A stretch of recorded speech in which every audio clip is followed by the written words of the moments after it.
Confirmation bias. Our first quiet contemplation centers on perhaps the most fundamental and pervasive of all cognitive biases, the confirmation bias. Imagine your mind as a vast library, filled with shelves upon shelves of beliefs, opinions, and experiences. Confirmation bias acts like a librarian who subtly guides you towards the books that reinforce the stories you already hold dear, while quietly hiding away the volumes that might challenge your narrative. It is the inherent, often unconscious, human tendency to actively seek out, interpret, favor, and recall information in a way that confirms or supports our pre-existing beliefs or hypotheses. It's a powerful psychology trap, a default mode of thinking that filters our reality, making us feel secure in our knowledge, sometimes at the expense of truth. Why does our mind operate this way? From an evolutionary perspective, quick pattern recognition and sticking with what seems to work offered survival advantages. Clinging to established beliefs, especially those shared by our social group, fostered cohesion and predictability. Furthermore, our brains are efficiency machines. Constantly evaluating every piece of information with complete objectivity is cognitively expensive. Confirmation bias offers a shortcut. It feels easier, faster, and emotionally more satisfying to accept information that fits our existing framework rather than undertaking the mental effort required to potentially dismantle and rebuild our understanding. Challenging deeply held beliefs can trigger cognitive dissonance, a state of mental discomfort we instinctively try to avoid. Confirmation bias, therefore, acts as a protective mechanism, shielding us from this discomfort by prioritizing consistency over accuracy. It's the mind seeking harmony, even if that harmony is built on a selective perception of reality. Let's consider how this cognitive bias subtly weaves itself through the fabric of our daily lives. Think about social media feeds. Algorithms are designed precisely to feed our confirmation bias. They learn what we like, what we click on, what we agree with, and they deliver more of the same. If you lean towards a certain political ideology, your feed becomes an echo chamber filled with posts, articles, and opinions that reinforce your existing views, making them seem more widespread and universally accepted than they might actually be. Information challenging your perspective is less likely to appear, or if it does, you might scroll past it or engage with it defensively, looking for flaws rather than understanding. This isn't just about algorithms.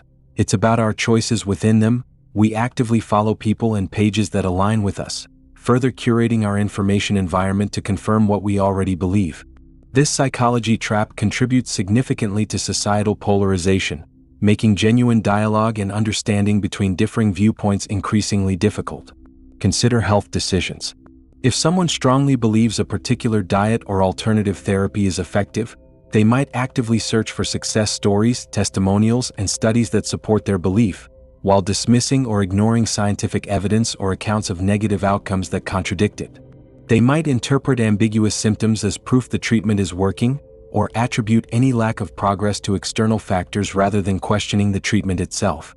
This confirmation bias in health can have serious consequences, leading individuals to pursue ineffective or even harmful paths based on selectively gathered evidence.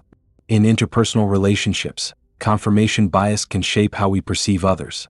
If you form an initial positive impression of someone, perhaps due to the halo effect, another bias we'll explore later, you might interpret their ambiguous actions in a favorable light and overlook minor flaws. Conversely, if your first impression is negative, you might focus on their mistakes and interpret their neutral actions with suspicion. We essentially look for evidence that confirms our initial judgment, making it difficult to revise our opinions even when presented with contradictory behavior. This can strengthen bonds based on positive assumptions but also unfairly entrench negative perceptions, hindering reconciliation or understanding. Even our memories are sculpted by this thinking error. Research shows that we often misremember past events in ways that align with our current beliefs or desired self-image. We might recall our predictions as being more accurate than they were, hindsight bias, another related phenomenon, or remember contributing more to a group project than we actually did, self-serving bias. Our memory is not a perfect recording device. It's a reconstructive process heavily influenced by our need for coherence and confirmation. The consequences of unchecked confirmation bias are far-reaching. It impedes learning and personal growth by shielding us from challenging information. It hinders effective decision-making in areas from finance to health by leading us to rely on incomplete or skewed data. It fuels prejudice and stereotyping by encouraging us to seek information that confirms negative assumptions about groups. It contributes to intellectual arrogance, making us overly confident in our beliefs and resistant to correction. It fundamentally limits our ability to see the world and ourselves clearly. So, how can we gently loosen the grip of this pervasive cognitive bias? The journey begins with awareness. Simply acknowledging that confirmation bias is a natural human tendency is a powerful first step. Cultivating intellectual humility is key. Recognizing that our knowledge is incomplete and our perspectives are limited opens the door to genuine curiosity. We can make a conscious effort to actively seek out dissenting opinions and diverse sources of information. Instead of asking, "How does this confirm what I believe?" we can ask, "How might this challenge my perspective? What evidence could potentially prove me wrong?" Engaging charitably with opposing arguments, trying to understand the strongest version of the viewpoint you disagree with, is another crucial practice. We can also surround ourselves with people who think differently and encourage respectful disagreement. Finally, practicing mindfulness can help us observe our thinking patterns without judgment, noticing when we are defensively reacting to information rather than openly considering it. Understanding confirmation bias is not about eliminating it entirely. That may be impossible. It's about recognizing its influence and consciously navigating it. It's about fostering a mindset of curiosity over certainty, of learning over validation. As we drift deeper into relaxation tonight, let this awareness settle gently within you, the understanding that our minds seek comfort in confirmation, and the quiet resolve to sometimes step beyond that comfort, into the wider, richer landscape of diverse perspectives, allowing for growth, understanding, and a more peaceful engagement with the complexities of life. Anchoring bias. Let us now turn our attention gently to another significant cognitive bias that shapes our judgments and decision-making, the anchoring bias. Imagine you are navigating a vast ocean of information. The anchoring bias is like dropping a heavy anchor at the very first point you encounter. Even as you try to sail further, exploring other possibilities, your thoughts remain tethered, subtly pulled back towards that initial point of reference. This psychology trap describes our deep-seated tendency to rely too heavily, often disproportionately, on the first piece of information offered, the anchor, when making decisions, estimates, or evaluations. All subsequent judgments are made by adjusting away from this anchor, but these adjustments are frequently insufficient, leaving our final assessment biased towards that initial, potentially arbitrary starting point. The mechanism behind anchoring bias is fascinating and involves several cognitive processes. One explanation is that the initial anchor primes our mind. It activates certain related concepts and information, making them more accessible and influential as we process further data. Another theory suggests an anchor and adjust heuristic. We start with the anchor and then make incremental adjustments based on other information, but we tend to stop adjusting too soon, perhaps due to cognitive laziness or insufficient motivation to move far from the initial plausible value. Essentially, the anchor provides a convenient, though potentially flawed, starting point, and we often fail to move far enough away from it to reach a truly objective conclusion. This thinking error demonstrates how easily our judgments can be swayed by context, even when the initial context is irrelevant. The influence of anchoring bias is remarkably widespread, permeating countless aspects of our lives, often without our conscious awareness. Negotiations provide a classic example. In salary discussions, the first number put on the table, whether by the employer or the candidate, acts as a powerful anchor. If the employer starts with a low offer, the final agreed salary is likely to be lower than if the candidate had opened with a higher, yet reasonable, figure. Conversely, a high initial asking price, even if unrealistic, can pull the final negotiation point upwards. Experienced negotiators understand the power of setting the anchor and use it strategically. Similarly, when purchasing a car or a house, the initial list price anchors our perception of the item's value and significantly influences the range of offers we consider making. Retail and marketing heavily exploit the anchoring bias. Consider the ubiquitous, suggested retail price, or the practice of showing a high, original price next to a sale price. That higher price serves as an anchor, making the current price seem like a bargain, compelling us to buy. Even if we suspect the original price was inflated, the anchor still exerts a subconscious pull on our perception of value. Restaurant menus sometimes list a very expensive luxury item primarily to anchor customers' perception, making the other moderately priced dishes seem more reasonable by comparison. Donations requests often provide suggested amounts, e.g., $50, $100, $250, anchoring potential donors and often leading them to donate more than they might have otherwise considered. Numerical estimation tasks are particularly vulnerable to anchoring bias. If you ask two groups to estimate the population of a city, but first ask one group if it's higher or lower than 10 million and the other group if it's higher or lower than 1 million, the first group will consistently provide much higher estimates. The initial number, even though presented merely as a question, anchors their subsequent judgment. This effect holds even when the anchor is clearly random or irrelevant, such as asking people to write down the last 2 digits of their phone number before estimating the number of doctors in a city. The random digits still influence the estimate, demonstrating the subconscious power of this cognitive bias. But anchoring bias extends beyond numerical judgments. First impressions act as powerful anchors in social perception. Our initial assessment of someone's character, competence, or attractiveness can disproportionately influence how we interpret their later actions and information about them. If our first impression is positive, we might overlook subsequent flaws, halo effect. If it's negative, we might struggle to recognize their positive qualities. This anchoring effect can make it difficult to revise initial judgments, even in the face of contradictory evidence, impacting hiring decisions, relationship formation, and even jury deliberations where the first pieces of evidence presented can heavily sway opinions. The potential negative consequences of anchoring bias are significant. It can lead to suboptimal financial decisions, such as overpaying for goods or accepting lower salaries. It can result in inaccurate estimations and forecasts in business and science. It can perpetuate unfair judgments and stereotypes in social contexts.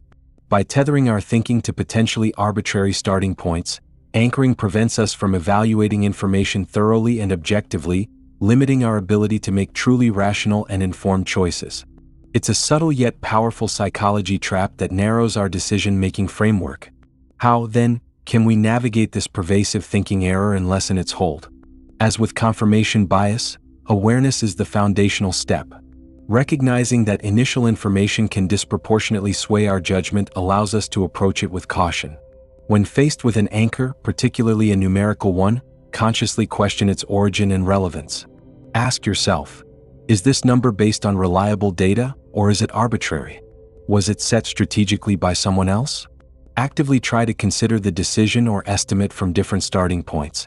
Generate your own independent estimate before being exposed to an anchor if possible. If negotiating, be prepared to set your own anchor or to consciously disregard an anchor set by the other party if it seems unreasonable. In social situations, make a deliberate effort to delay judgment and gather more information before forming strong opinions. Remind yourself that first impressions are just that, initial, and can be misleading. Actively look for information that might contradict your initial anchor. Playing devil's advocate with your own judgments can help counteract the bias. By introducing alternative perspectives or starting points, you can loosen the anchor's grip. Understanding the anchoring bias is not about eradicating it, it's a deeply ingrained aspect of human cognition. Instead, it's about recognizing its presence and developing strategies to mitigate its influence. It's about reclaiming a degree of objectivity in our judgments and decision-making. As you continue to relax, let this awareness gently permeate your mind. The knowledge that first impressions, initial numbers, early information can tether our thoughts, and the quiet intention to question those anchors, to adjust more deliberately, to seek broader perspectives, allowing for clearer, calmer, and more considered navigation through the sea of information that surrounds us. Availability heuristic.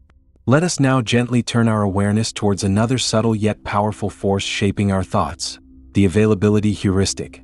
This cognitive bias describes our mental shortcut of relying on information that comes to mind most easily, most readily available to our consciousness, when making judgments or decisions, particularly about probability or frequency. We tend to assume that if something can be recalled quickly and vividly, it must be more important, more common, or more likely to occur than things that are harder to bring to mind. This isn't a conscious calculation, but an intuitive leap our brain makes, often leading us astray from statistical reality. It's a fascinating psychology trap where the vividness and emotional resonance of information overshadow its actual frequency. What makes certain information more available to our minds? Several factors contribute to this thinking error. Firstly, recency. Events that happened recently are easier to recall than distant ones. If you just read a news report about a plane crash, the thought of flying might feel riskier, even though statistically, air travel remains incredibly safe compared to driving. The recent, available information looms larger in your mind than the vast, less recent data showing safety. Secondly, vividness and emotional impact. Dramatic, emotionally charged events stick in our memory far more effectively than mundane, statistical information. News coverage often focuses on sensational stories, shark attacks, lottery wins, terrorist incidents. Because these events are vivid and evoke strong emotions, they become highly available in our memory, leading us to overestimate their actual frequency or likelihood compared to less dramatic but statistically far more common risks, like heart disease or car accidents. Our fear or excitement makes the memory readily accessible, distorting our perception of probability. Furthermore, ease of imagination plays a role. If we can easily imagine an event occurring, we might judge it as more probable. Conversely, if something is difficult to conceptualize, we might underestimate its likelihood. This is why personalized anecdotes or relatable stories can be so persuasive, even when they contradict broader statistical evidence.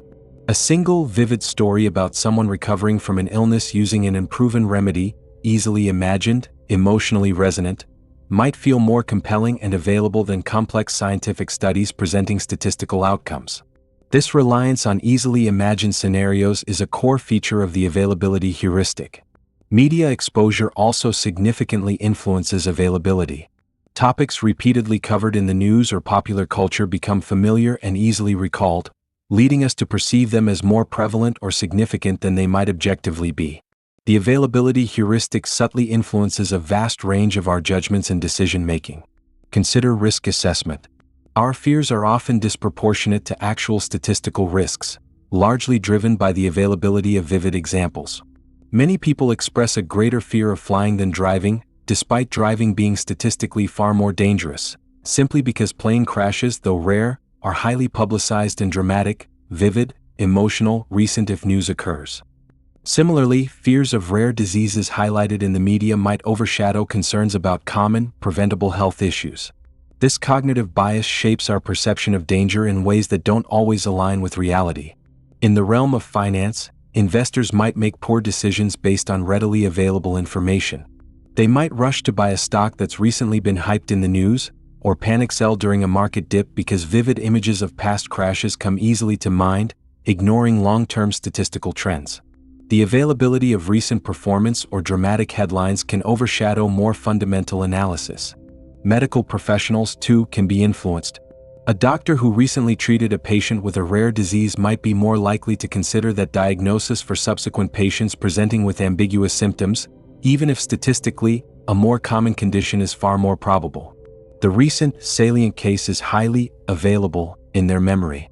This thinking error also plays a role in social judgments and the formation of stereotypes. If the media disproportionately portrays a certain group in relation to negative events, like crime, those vivid associations become readily available, leading people to overestimate the group's involvement in such activities and reinforcing harmful stereotypes. A single vivid example easily recalled can unfairly shape perceptions of an entire group, overriding statistical data or personal experiences that suggest otherwise. The consequences of relying too heavily on the availability heuristic include skewed perceptions of risk, leading to unnecessary anxiety or complacency, poor decision-making based on anecdotal evidence rather than reliable data, reinforcement of stereotypes and prejudices, and misguided public policy influenced by sensationalized media coverage rather than objective analysis. It's a psychology trap that makes us vulnerable to manipulation through vivid storytelling and media narratives. How can we become less susceptible to the sway of readily available information? The path involves cultivating a more deliberate and analytical approach to judgment. Firstly, consciously pause and question why a particular piece of information or example comes to mind so easily. Is it genuinely representative, or is it simply recent, vivid, or emotionally charged? Make an effort to seek out base rate information, the actual statistics or frequencies of events. Instead of relying on easily recalled anecdotes about lottery winners, look up the actual odds. Instead of fearing sharks based on movie portrayals, consult data on actual attack frequencies versus other risks. Secondly, try to broaden your information sources. Actively look for data and perspectives that might not be immediately obvious or emotionally grabbing. Consider less vivid but potentially more relevant statistical trends or long-term patterns. Keeping records or journals, especially for decisions involving estimates or risk, can help counteract the bias of recent or vivid memories. Reviewing past judgments and outcomes can provide a more objective basis for future decisions.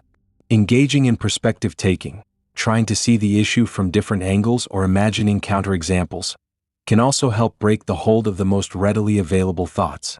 Developing a habit of critical thinking, where you deliberately evaluate the quality and representativeness of information before accepting it, is crucial. Understanding the availability heuristic allows us to approach our own thinking with greater humility and discernment. It empowers us to recognize when our intuition might be misled by the sheer accessibility of certain thoughts. As we continue to relax deeply tonight, let this awareness settle within you, the understanding that what comes easily to mind isn't always what's most true or most common, and the gentle intention to look beyond the vivid surface, to seek quieter, deeper sources of information, fostering a calmer, more balanced perspective on the world and its myriad possibilities. Hindsight bias. Let us now gently explore the curious phenomenon known as hindsight bias, often summed up by the familiar and sometimes frustrating phrase, "I knew it all along." This pervasive cognitive bias describes our tendency, after an event has occurred, to overestimate our ability to have predicted the outcome beforehand. Once we know the result, whether it's the winner of an election, the crash of a stock market, the success of a project, or the reason a relationship ended, our minds unconsciously reconstruct the past, making the outcome seem far more obvious and predictable in retrospect than it actually was at the time. It's a psychology trap that distorts our memory of our own past uncertainty, creating an illusion of superior foresight. The mechanism behind hindsight bias involves a complex interplay of memory reconstruction and our innate need for coherence and understanding. When we learn the outcome of an event, that knowledge acts like a powerful lens through which we view the past. Information consistent with the outcome becomes more salient and memorable, while information that pointed towards different possibilities tends to fade or be reinterpreted.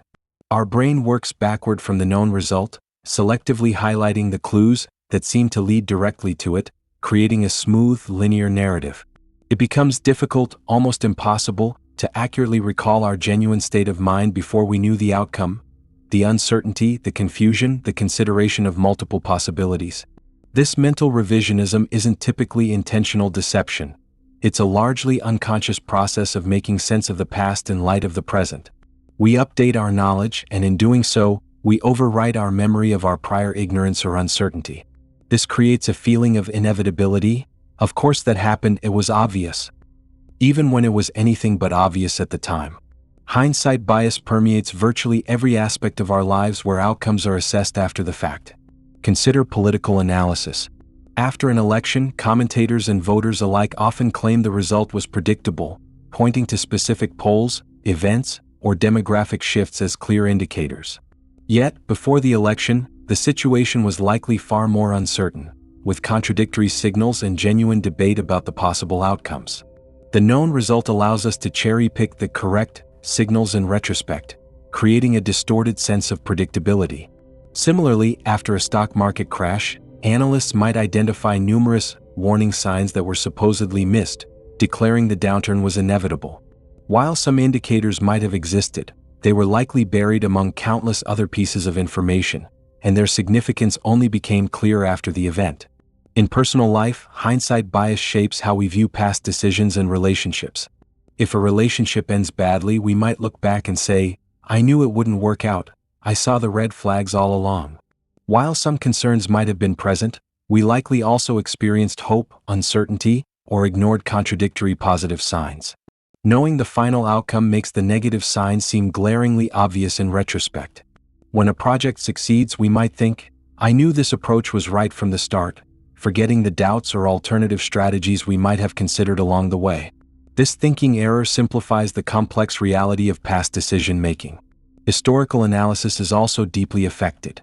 When studying past events like wars or societal shifts, it's easy to see the chain of cause and effect leading to the known outcome as clear and unavoidable.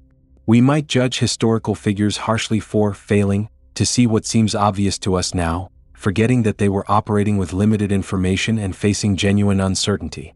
Hindsight bias makes history appear far more determined and less contingent than it actually was. The consequences of this cognitive bias can be detrimental. Firstly, it hinders our ability to learn effectively from experience. If we believe we knew it all along, we fail to recognize the true extent of our past uncertainty or the flaws in our previous reasoning. This prevents us from identifying what we actually need to learn or how to improve our judgment for the future. If the outcome seemed obvious, there's no lesson to be learned about navigating uncertainty. Secondly, hindsight bias fosters overconfidence in our ability to predict future events. If the past seems clear and predictable in retrospect, we might mistakenly assume the future will be equally transparent, leading to riskier decisions and poor planning. Thirdly, it can lead to unfair evaluations of past decisions, both our own and those of others. We might blame people, including ourselves, for failing to foresee outcomes that were genuinely unpredictable at the time, applying the unfair standard of hindsight. This can damage relationships, undermine morale in organizations, and prevent a realistic assessment of performance. It's a psychology trap that breeds arrogance and hinders empathy. Mitigating hindsight bias requires a conscious effort to reconstruct our past mental state accurately. One effective technique is to actively consider and articulate alternative outcomes before knowing the result. By explicitly acknowledging other possibilities, we create a mental record of our prior uncertainty. Keeping a decision journal, writing down your reasoning, the information you have, your level of confidence, and potential alternative outcomes at the time you make a significant decision, provides concrete evidence to counteract the distorting effects of hindsight later on. When evaluating past events, deliberately try to recall your state of mind and the information available at that time, resisting the urge to impose current knowledge onto the past. Asking what else could have happened, or what information did they not have, can help challenge the feeling of inevitability. Cultivating intellectual humility, acknowledging the inherent unpredictability of many events and the limits of our own foresight, is also crucial. Recognizing that even experts often fail to predict outcomes accurately can help temper the "I knew it all along" impulse. Understanding hindsight bias brings a certain kind of peace. It allows us to be kinder to ourselves and others regarding past decisions made under uncertainty. It encourages more realistic expectations about our ability to predict the future. As you continue to relax deeply, let this understanding wash over you. The knowledge that the clarity of hindsight is often an illusion, that the past was as uncertain for those living through it as the future is for us now, and the gentle acceptance that not knowing, truly not knowing, is a fundamental part of the human experience, allowing us to learn more honestly from the past and approach the future with greater wisdom and less judgment. Dunning-Kruger Effect. Our minds navigate the world using various tools, but sometimes the tools themselves hinder our perception. Let us now gently explore one such phenomenon, the Dunning-Kruger Effect. This intriguing cognitive bias describes a situation where individuals with low ability or competence in a particular domain tend to significantly overestimate their own skill or knowledge in that area. Paradoxically, the very lack of expertise that makes them incompetent also robs them of the ability to recognize their own incompetence. It's a psychology trap rooted in a deficit of self-awareness, often leading to misplaced confidence and a resistance to learning.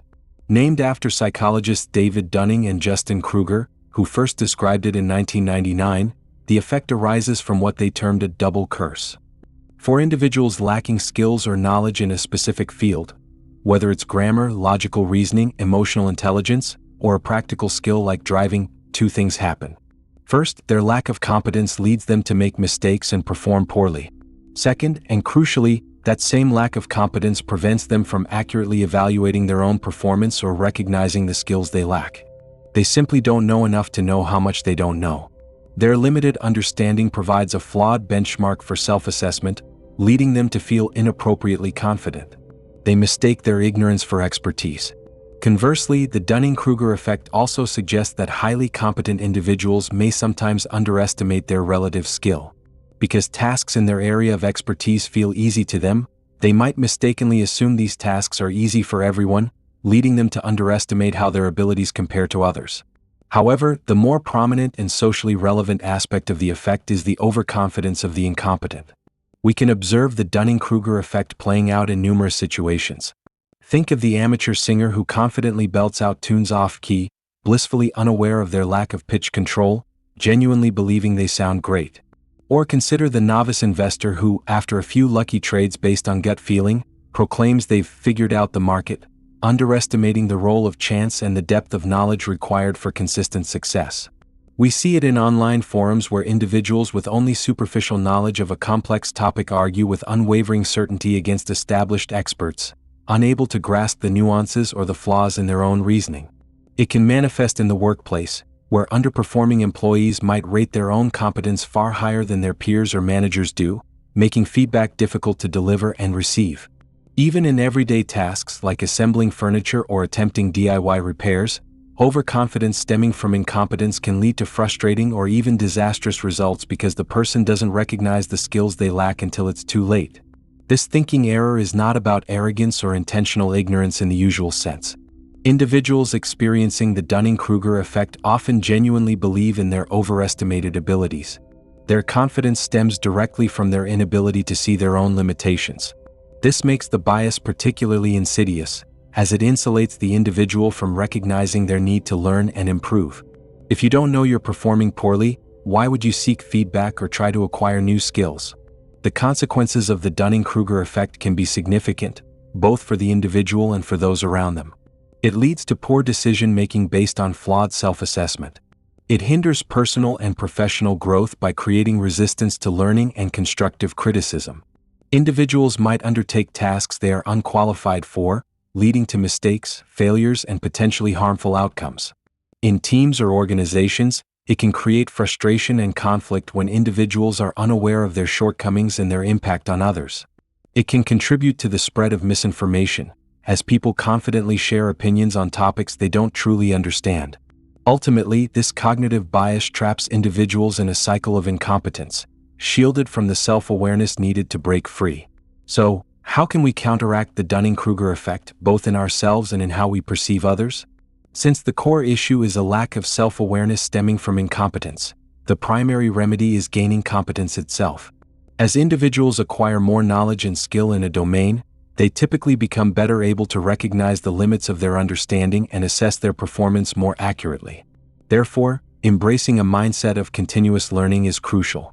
Actively seeking knowledge, practicing skills, and challenging oneself can gradually build the expertise needed for accurate self-evaluation. Seeking external feedback is another vital strategy, but it must be done carefully. Because individuals prone to this effect may struggle to recognize or accept criticism, feedback should be specific, behavioral, and delivered constructively, ideally from trusted and knowledgeable sources. Instead of simply saying "you're wrong," providing concrete examples of errors or demonstrating correct methods can be more effective. For ourselves, cultivating the habit of actively soliciting honest feedback, even when it might be uncomfortable, is essential for growth. Asking "what could I have done better?" or "what am I missing?" opens the door to insights we might otherwise overlook. Developing metacognitive skills, the ability to think about one's own thinking, is also key. This involves learning to question our own assumptions, evaluating the basis for our confidence, and recognizing the signs of potential overestimation. Asking ourselves, "how do I know what I think I know?" or "could there be perspectives or information I haven't considered?" fosters intellectual humility. Comparing our understanding with that of recognized experts in a field can also provide a reality check. Observing the depth and nuance of genuine expertise can help us appreciate the true extent of our own knowledge gaps. Understanding the Dunning-Kruger effect fosters not only personal growth but also greater empathy. When encountering someone who seems confidently incorrect, recognizing this psychology trap can shift our perspective from judgment to understanding. It reminds us that their overconfidence may stem from unawareness rather than malice. This awareness allows for calmer, more patient, and potentially more constructive interactions. As we settle further into stillness tonight, let the understanding of the Dunning-Kruger effect bring a sense of humility, a gentle awareness that confidence doesn't always equate to competence. That true wisdom often lies in recognizing how much we still have to learn.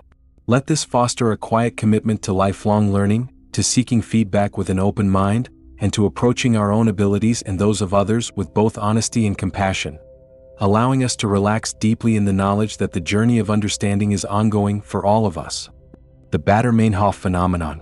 Have you ever learned a new word, discovered a particular model of car, or heard about a specific concept, only to suddenly start noticing it everywhere? It seems as though, overnight, this once obscure thing has become incredibly common, popping up in conversations, articles, advertisements, and seemingly random places. This curious experience, the feeling that something newly learned is suddenly ubiquitous, is known as the Baader-Meinhof Phenomenon, or more technically, the frequency illusion. It's not that the thing itself has actually become more frequent. Rather, your perception has shifted, making you acutely aware of its presence. This is a fascinating cognitive bias, a psychology trap rooted in the interplay between attention and confirmation. The name, Baader-Meinhof Phenomenon, has a rather unusual origin. It was coined in 1994 by a commenter on a newspaper's online forum who, after hearing about the German terrorist group, the Baader-Meinhof gang, started noticing references to them everywhere soon after. Despite the specific name, the phenomenon itself is a universal cognitive experience, unrelated to the group itself. The more descriptive term, frequency illusion, better captures the essence of this thinking error. So, how does this illusion work? It unfolds through a two-step psychological process. The first step is selective attention. Once something new captures your interest or enters your awareness, perhaps you learned a new word like petrichor, the smell of rain on dry earth, or you bought a specific type of blue car, your brain unconsciously flags it as relevant or significant. Your attentional system is subtly primed to notice the specific thing. Think of it like tuning a radio. Suddenly, you're receptive to a particular frequency that was always there but previously ignored. Your brain starts filtering the vast amount of sensory information it receives, highlighting instances of this newly relevant item. You aren't trying to find it, but your perception is now biased towards noticing it. The second step is confirmation bias, which we explored earlier. Once your selective attention starts picking up instances of this new thing, your brain interprets these encounters as evidence that the thing is indeed suddenly appearing everywhere. Each sighting reinforces the initial feeling of increased frequency. See, there it is again. Your mind whispers. You conveniently ignore all the times you didn't encounter the word or see the car, focusing only on the confirming instances. This confirmation strengthens the illusion, making it feel convincingly real that the frequency has objectively increased, even though it's merely your awareness that has changed. The frequency illusion is essentially selective attention followed by confirmation bias working in tandem, creating a compelling, albeit false, sense of increased occurrence. Examples of the Baader-Meinhof phenomenon abound in everyday life. You decide to buy a specific brand of hiking boots and suddenly, you see people wearing them on the trail, in magazines, even in movie scenes. You learn about a particular historical event, and references to it seem to crop up in documentaries, books, and conversations shortly after. You hear a song for the first time and then seem to hear it playing constantly on the radio or in stores. Expectant parents often report suddenly noticing babies and pregnant women everywhere they go. In each case, the boots, the historical event, the song, or the babies were likely always present in roughly the same frequency. It's just that your newfound awareness makes them leap out from the background noise of daily life. While often harmless, this cognitive bias can sometimes influence our beliefs and decision-making. For instance, if you start researching a rare side effect of a medication, the frequency illusion might make anecdotal reports or news stories about that side effect seem far more common than they statistically are, potentially leading to undue anxiety. Similarly, if you become interested in a particular conspiracy theory, you might start seeing evidence for it everywhere, as your attention selectively filters information and confirmation bias reinforces your budding belief. The illusion can make coincidences feel like meaningful patterns, potentially leading us down paths of unfounded belief or worry. Understanding the Baader-Meinhof phenomenon can be quite liberating. It helps demystify that uncanny feeling of sudden ubiquity and grounds it in understandable cognitive processes. Recognizing this thinking error allows us to approach these experiences with a sense of detached curiosity rather than unfounded conviction or anxiety. When you start noticing something everywhere, you can gently remind yourself, this is likely the frequency illusion at work. My attention is heightened, not necessarily the thing's actual frequency. This simple acknowledgement can prevent you from drawing inaccurate conclusions or feeling overwhelmed by perceived patterns. It also enhances our appreciation for the sheer volume of information our brains process daily. We are constantly filtering, prioritizing, and making sense of an overwhelming influx of stimuli. The frequency illusion is a byproduct of this essential filtering mechanism, a sign that our brain is actively learning and updating its sense of relevance. It's not a flaw, but a feature of how attention works. By noticing what we notice, we gain insight into our own shifting interests and awareness. So, The next time you encounter this strange coincidence, this sudden surge in the appearance of something newly learned, take a quiet breath. Acknowledge the feeling, the frequency illusion. Appreciate the fascinating way your mind works, tuning into new patterns, heightening your awareness. Let it be a reminder of the selective nature of attention, a gentle nudge towards critical thinking, rather than a source of unease or unfounded belief. As you continue to relax deeply tonight, allow this understanding to bring a sense of calm acceptance. The world hasn't necessarily changed, but your perception has, and in that awareness lies a quiet power, a peaceful understanding of the intricate dance between your mind and the world around you. The placebo effect. Let us now gently immerse ourselves in one of the most remarkable and enigmatic phenomena of the mind-body connection, the placebo effect. This is the fascinating occurrence where a person experiences real physiological or psychological benefits after receiving a treatment that has no active therapeutic substance or mechanism, simply because they believe the treatment will work. A sugar pill, a saline injection, a sham surgery. When administered with conviction and received with expectation, these inert interventions can trigger genuine improvements in symptoms like pain, fatigue, nausea, and even mood disorders. The placebo effect is not about imagination or faking it. It demonstrates the profound power of belief, expectation, and context in shaping our physical reality. It's a testament to the mind's ability to influence the body in ways we are still striving to fully understand. The term placebo comes from the Latin for "I shall please," originally referring to sham treatments given merely to pacify a patient. For a long time, the effect was dismissed as purely psychological, perhaps even imaginary. However, modern research, particularly with the advent of brain imaging techniques, has revealed that the placebo effect involves complex and measurable neurobiological processes.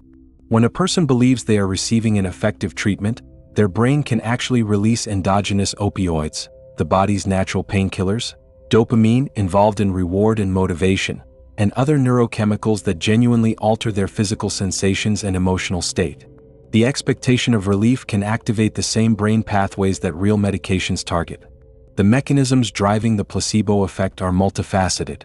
Expectation is paramount. If a patient expects a treatment to reduce pain, their brain anticipates relief, triggering physiological responses that can actually lessen the pain experience. This expectation can be shaped by various factors: the perceived authority and empathy of the healthcare provider, the perceived cost or elaborateness of the treatment. A fancy-looking pill or an injection often produces a stronger placebo response than a simple tablet. Previous experiences with treatments and even cultural beliefs about healing. The ritual of treatment itself, the consultation, the administration of the pill or procedure, reinforces the expectation of benefit. Classical conditioning also plays a role.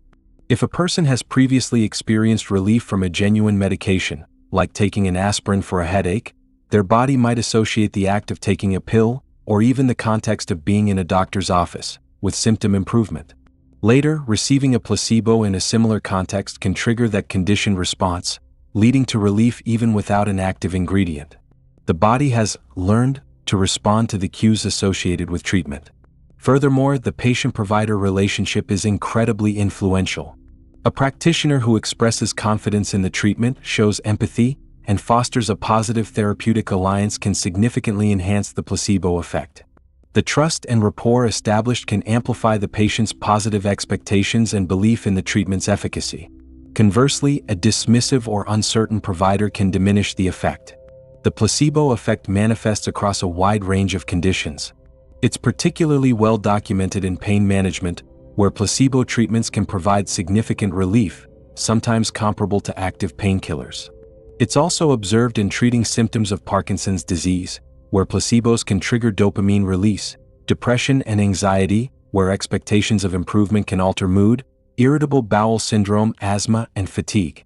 It's important to note that placebos generally affect subjective symptoms, those felt and reported by the patient, like pain or nausea, more than objective disease markers, like tumor size or viral load. Placebos don't cure the underlying disease in most cases, but they can dramatically improve a person's quality of life by alleviating distressing symptoms. Understanding the placebo effect has profound implications for medicine and healthcare. It highlights the critical importance of the psychological and contextual aspects of healing. It underscores that treatment is not just about administering active substances. It's also about harnessing the patient's own internal resources for recovery through belief, hope, and expectation. This understanding encourages a more holistic approach to care, emphasizing communication, empathy, and the therapeutic relationship alongside pharmacological interventions. It also raises complex ethical questions in clinical research. Placebo controls are essential for determining if a new drug is truly effective beyond the placebo effect, but ethically administering a sham treatment requires careful consideration, informed consent, and ensuring participants aren't denied necessary active care. The placebo effect is not a thinking error in the same way as biases like confirmation or anchoring, but rather a powerful demonstration of mind-body interaction. It shows that our beliefs are not just abstract thoughts, they have tangible physiological consequences. It reveals a remarkable capacity for self-healing, mediated by the intricate connections between our brain, our nervous system, and our immune system. It challenges a purely mechanistic view of the body, reminding us that meaning, belief, and context are integral parts of the healing process. Recognizing the reality and power of the placebo effect can foster a sense of agency over our own well-being. While we cannot consciously will ourselves to experience it on demand, we can cultivate conditions that support it, fostering positive expectations, realistically grounded, seeking supportive and empathetic healthcare relationships, and engaging actively in treatments we believe in. It encourages us to appreciate the rituals of care and the psychological comfort they can provide. As you continue to rest and relax deeply, consider the quiet power held within your own beliefs and expectations. The placebo effect is a gentle reminder that your mind is not separate from your body, but intimately connected, capable of influencing your physical experience in profound ways. Let this knowledge foster a sense of wonder at the body's innate capacity for healing, and a peaceful acceptance of the complex, the nocebo effect. Just as belief in a treatment can bring about positive changes through the placebo effect, the mind holds a corresponding power in the opposite direction. Let us now turn our attention to the darker counterpart of the placebo, the nocebo effect.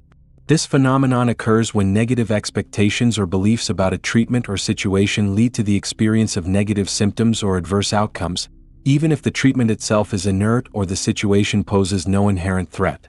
If a placebo is healing through positive belief, a nocebo is harm through negative belief. It's a stark and sometimes unsettling demonstration of how powerfully our fears, anxieties, and negative expectations can shape our physical reality, triggering real, measurable adverse effects. The term nocebo comes from the Latin for "I shall harm." Like the placebo effect, the nocebo effect is not imaginary or psychosomatic in the dismissive sense. It involves genuine physiological changes triggered by negative psychological states. When a person anticipates harm, pain, or unpleasant side effects, their brain can initiate stress responses. This might involve the release of stress hormones like cortisol and adrenaline, increased activity in brain regions associated with pain and anxiety, and even alterations in immune function. The expectation of a negative outcome primes the body to experience it, creating a self-fulfilling prophecy where fear manifests physically. The mechanisms underlying the nocebo effect mirror those of the placebo, but in reverse. Negative expectation is the primary driver. If a patient is warned about potential side effects of a medication, even a placebo, they are more likely to report experiencing those specific side effects. The mere suggestion plants a seed of expectation that can blossom into a perceived physical symptom. This is particularly true for subjective symptoms like headache, fatigue, dizziness, or nausea. The more vividly a person anticipates a negative outcome, the more likely they are to experience it. Anxiety and fear play a significant role. Pre-existing anxiety about health, treatments, or specific situations can amplify the nocebo effect. Fear activates the body's stress response system, which can itself produce physical symptoms, like increased heart rate, muscle tension, or stomach upset, that might then be misinterpreted as side effects of a treatment or consequences of a situation. The fear essentially creates the symptoms it anticipates. Learning and conditioning are also involved. Past negative experiences with treatments or healthcare settings can condition a person to expect adverse outcomes in the future. Just hearing a particular medical term or entering a hospital might trigger anticipatory anxiety and associated physical responses based on prior negative associations.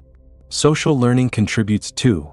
Hearing about others' negative experiences with a treatment can shape our own expectations and increase our susceptibility to the nocebo effect. We see the nocebo effect manifest in various contexts. In clinical drug trials, participants in the placebo group often report side effects similar to those listed for the active drug, simply because they were informed about potential adverse reactions. This highlights the ethical challenge of informing patients about risks without inadvertently inducing nocebo responses. Patients reading lengthy lists of rare but frightening side effects on medication leaflets might become hyper-aware of their bodies and misinterpret normal sensations as adverse reactions. The suggestion itself creates the perception of harm. Beyond medication, the nocebo effect can influence responses to environmental factors. For example, individuals who believe they are sensitive to electromagnetic fields from devices like cell phones or Wi-Fi routers may report experiencing symptoms like headaches or fatigue when they believe they are exposed, even if the devices are turned off or fake. The belief in harm triggers the physical response. Concerns about food sensitivities or environmental toxins can also be amplified by nocebo responses, where anxiety and negative expectations lead to perceived symptoms. The language used by healthcare providers can unintentionally trigger or amplify the nocebo effect. Phrases like "this might sting a little" or warnings about unpleasant side effects can prime patients to expect discomfort. Conversely, framing information positively and emphasizing potential benefits, while still being honest about risks, can help mitigate nocebo responses. The way information is delivered matters profoundly. The consequences of the nocebo effect can range from mild discomfort to significant impairment of quality of life. It can lead patients to discontinue necessary treatments due to perceived side effects that are actually nocebo responses. It can create anxiety and hypervigilance regarding health, leading to unnecessary medical consultations and tests. In some extreme, though rare, cases documented in anthropological literature, belief in curses or hexes has reportedly led to severe physical decline or even death, potentially representing an extreme manifestation of the nocebo effect driven by overwhelming fear and social suggestion. Understanding the nocebo effect is crucial for both healthcare providers and individuals. It underscores the profound responsibility that comes with communicating information about health and risk. It emphasizes the need for empathy, careful framing, and fostering trust to minimize negative expectations. For individuals, awareness of this effect can be empowering. Recognizing that negative feelings or physical sensations might be influenced by anxiety or negative expectations, rather than solely by an external cause, can provide a degree of control. Techniques like mindfulness, cognitive reframing, consciously challenging negative thoughts, and stress reduction practices can help manage the anxiety that often fuels the nocebo effect. It's not about dismissing symptoms as all in the head, but about acknowledging the powerful interplay between mind and body, and addressing the psychological component of the experience. The nocebo effect, like its counterpart the placebo, reveals the intricate and powerful connection between our minds and our physical well-being. It demonstrates that our beliefs, fears, and expectations are not passive observers but active participants in shaping our health outcomes. As you continue your journey into deep relaxation, let this understanding bring not fear, but a sense of profound respect for the mind's influence. Acknowledge the power of negative suggestion, both external and internal, and cultivate a gentle awareness of your own expectations. By understanding how fear can manifest physically, we gain the potential to soothe that fear, to foster trust, and to navigate the world with a calmer, more balanced perspective on the delicate dance between mind and body, allowing you to relax deeply into the present moment. Okay, I will expand the segments further, aiming for that richer detail and slightly longer word count while carefully maintaining the established calm and relaxing atmosphere. Let's proceed with the next segment, cognitive dissonance. Cognitive dissonance. As our journey into the mind continues, let us now gently explore a state of inner tension that nearly everyone experiences, yet few consciously recognize: cognitive dissonance. This term, introduced by psychologist Leon Festinger in the 1950s, refers to the distinct mental discomfort, the psychological stress, we feel when we hold two or more contradictory beliefs, ideas, or values simultaneously. It also arises when our actions clash directly with our deeply held beliefs. Imagine a feeling of internal inconsistency, a lack of harmony within your own thoughts or between your thoughts and your deeds. That feeling, that subtle or sometimes jarring unease, is cognitive dissonance. It's not a disorder or a sign of weakness, but a fundamental aspect of human psychology, a powerful motivator that drives us, often unconsciously, to seek consistency and coherence within ourselves. Understanding this psychology trap is key to unlocking insight into our own rationalizations, justifications, and sometimes perplexing behaviors, ultimately paving the path toward greater self-awareness and inner peace. Why does this dissonance feel so uncomfortable? At its core, humans possess an innate drive towards internal consistency. We strive to maintain a stable, positive self-concept. We want to believe we are rational, moral, and consistent individuals. When we encounter information or engage in behaviors that challenge this self-concept, creating a discrepancy, it generates psychological tension. This tension is unpleasant, akin to a mental itch that needs scratching or a discordant note in an otherwise harmonious melody. To alleviate this discomfort, our minds automatically engage in various strategies aimed at reducing the dissonance and restoring a sense of internal balance. This drive for consistency is so strong that we often prioritize reducing the dissonance over objectively evaluating reality, leading to fascinating and sometimes problematic thinking errors. So, how do we typically resolve this inner conflict? Festinger proposed several primary ways our minds work to lessen cognitive dissonance. The first, and perhaps most straightforward conceptually, is to change one of the dissonant cognitions, that is, alter one of our beliefs, attitudes, or values to make it align better with the other or with our behavior. Consider a person who smokes cigarettes, behavior, while simultaneously believing that smoking is extremely harmful to their health, belief. The conflict is stark. To reduce the resulting dissonance, they might alter their belief about the harm. They might start thinking, the research isn't really conclusive, or the health risks are exaggerated, or perhaps focus on anecdotal evidence like, my uncle smoked his whole life and lived to be 90. By downplaying the danger, the conflict between their behavior and belief lessens, reducing the uncomfortable feeling. This change often happens subtly, a gradual shift in attitude to justify the ongoing behavior. A second strategy is to change the behavior itself to align with the belief. In our smoking example, the individual could simply quit smoking. This directly eliminates the conflict between their actions and their belief about health risks. However, changing behavior, especially ingrained habits or actions with strong social or emotional components, is often very difficult.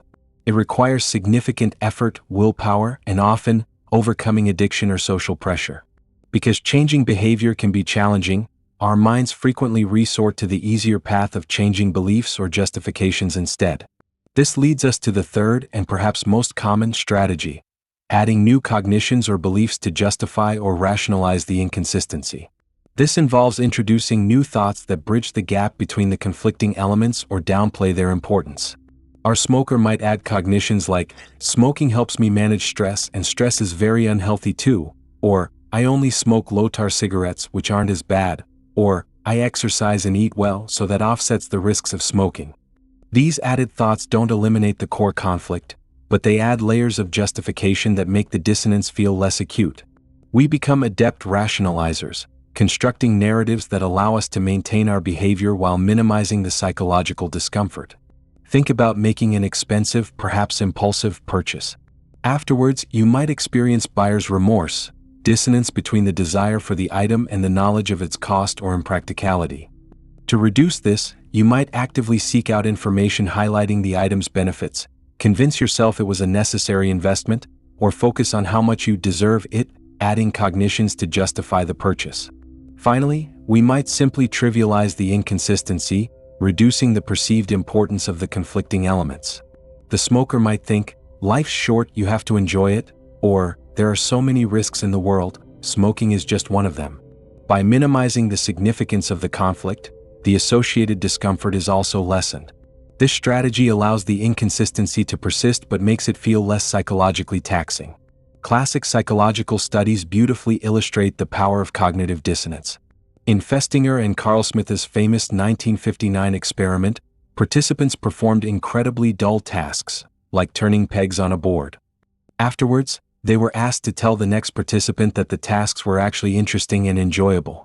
Some were paid $1, a very small amount even then, to tell this lie, while others were paid $20, a significant sum.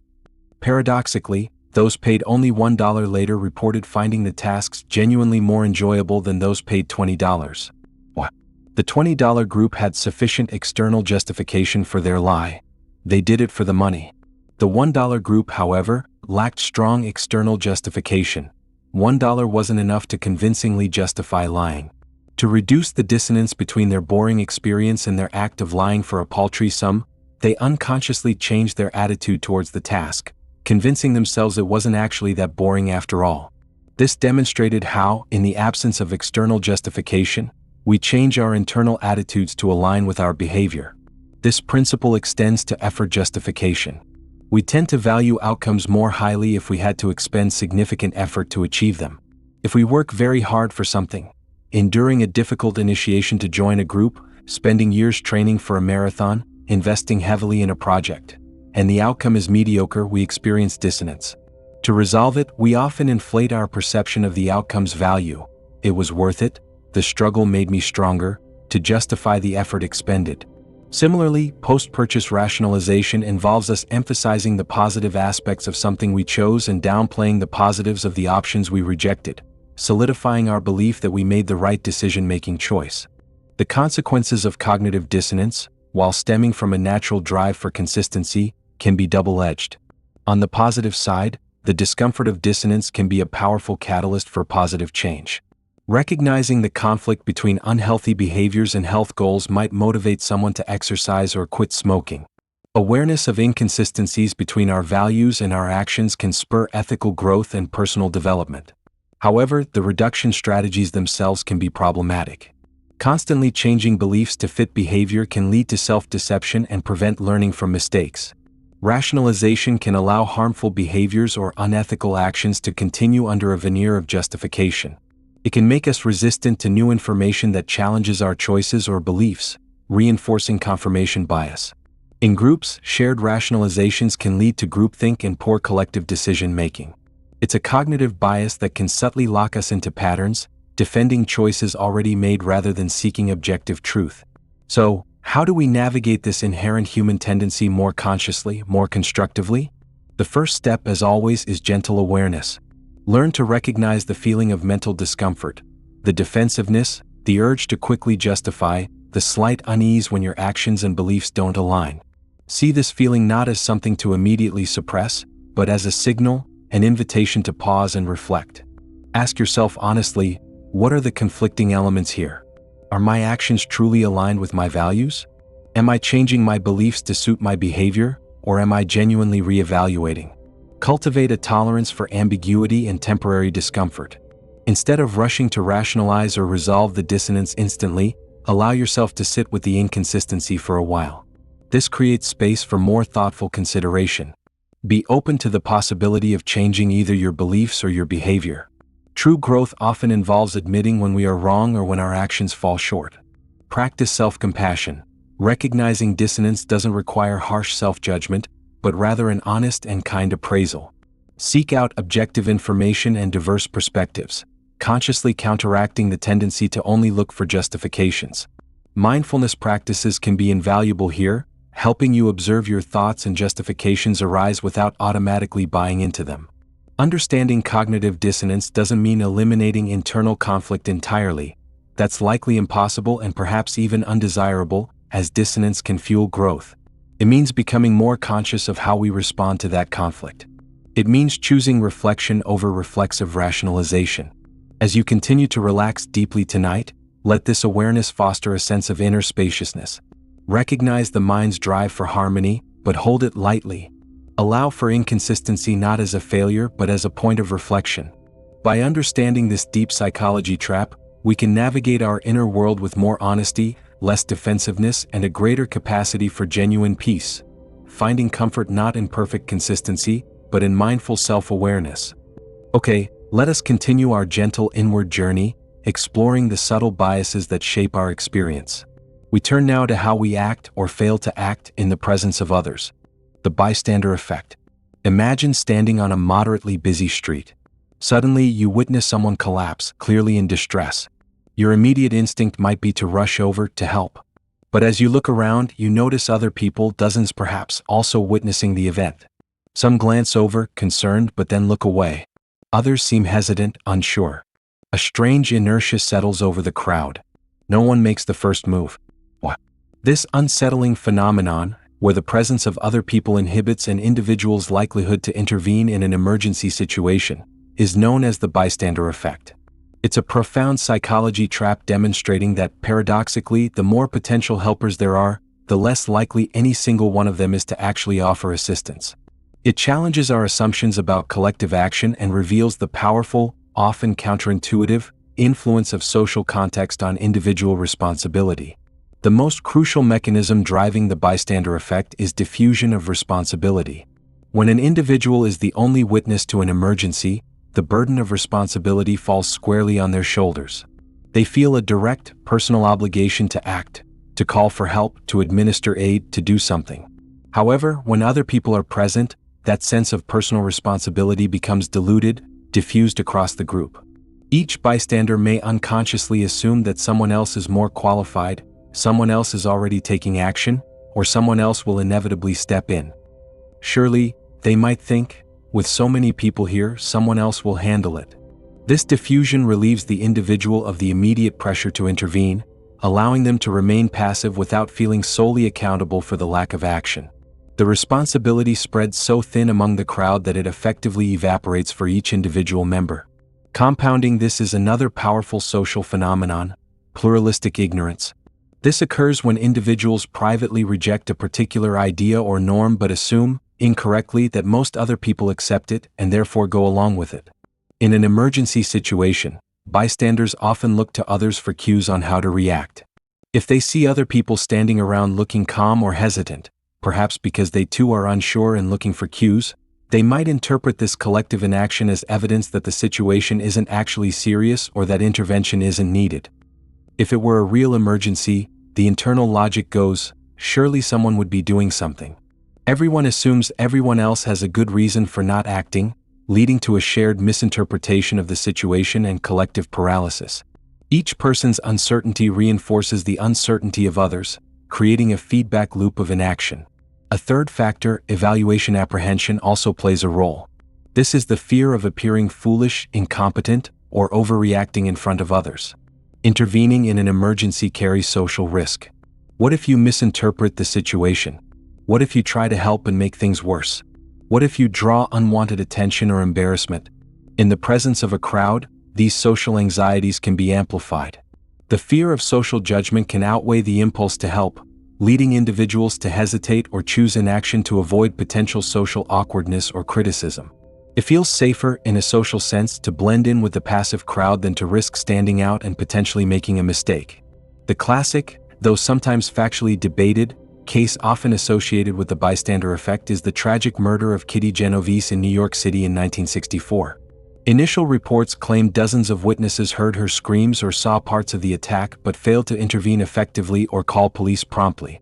While later investigations revealed a more complex reality, the story captured public imagination and spurred crucial psychological research by Bibb Latané and John Darley, who systematically demonstrated the bystander effect in controlled experiments. Their studies showed consistently that participants were significantly less likely to help someone feigning distress, like an epileptic seizure, when they believed other witnesses were present compared to when they believed they were the sole witness. The effect isn't limited to dramatic emergencies. It influences helping behavior in everyday situations too, being less likely to help someone who dropped their groceries if others are around, or failing to speak up against online harassment when many others are witnessing it. The number of bystanders directly correlates with the decrease in individual helping behavior. The consequences of the bystander effect are profound and deeply troubling. At its most extreme, it can lead to preventable tragedies where individuals in desperate need of help are ignored by a passive crowd. It represents a breakdown of social responsibility, where the presence of community paradoxically diminishes communal support. It normalizes inaction, creating environments where individuals feel less obligated to look out for one another. This psychology trap reveals a darker aspect of group dynamics, where diffusion of responsibility and social conformity can override our empathetic instincts. However, understanding the bystander effect is the key to overcoming it. Awareness itself is a powerful antidote.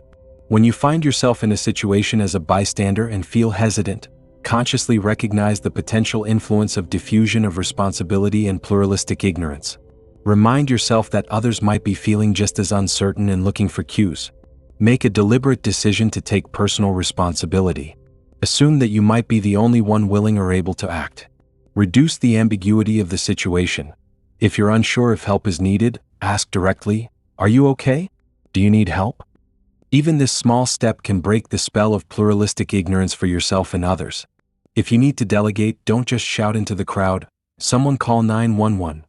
Instead, single someone out directly, "You in the red jacket, call 911 now."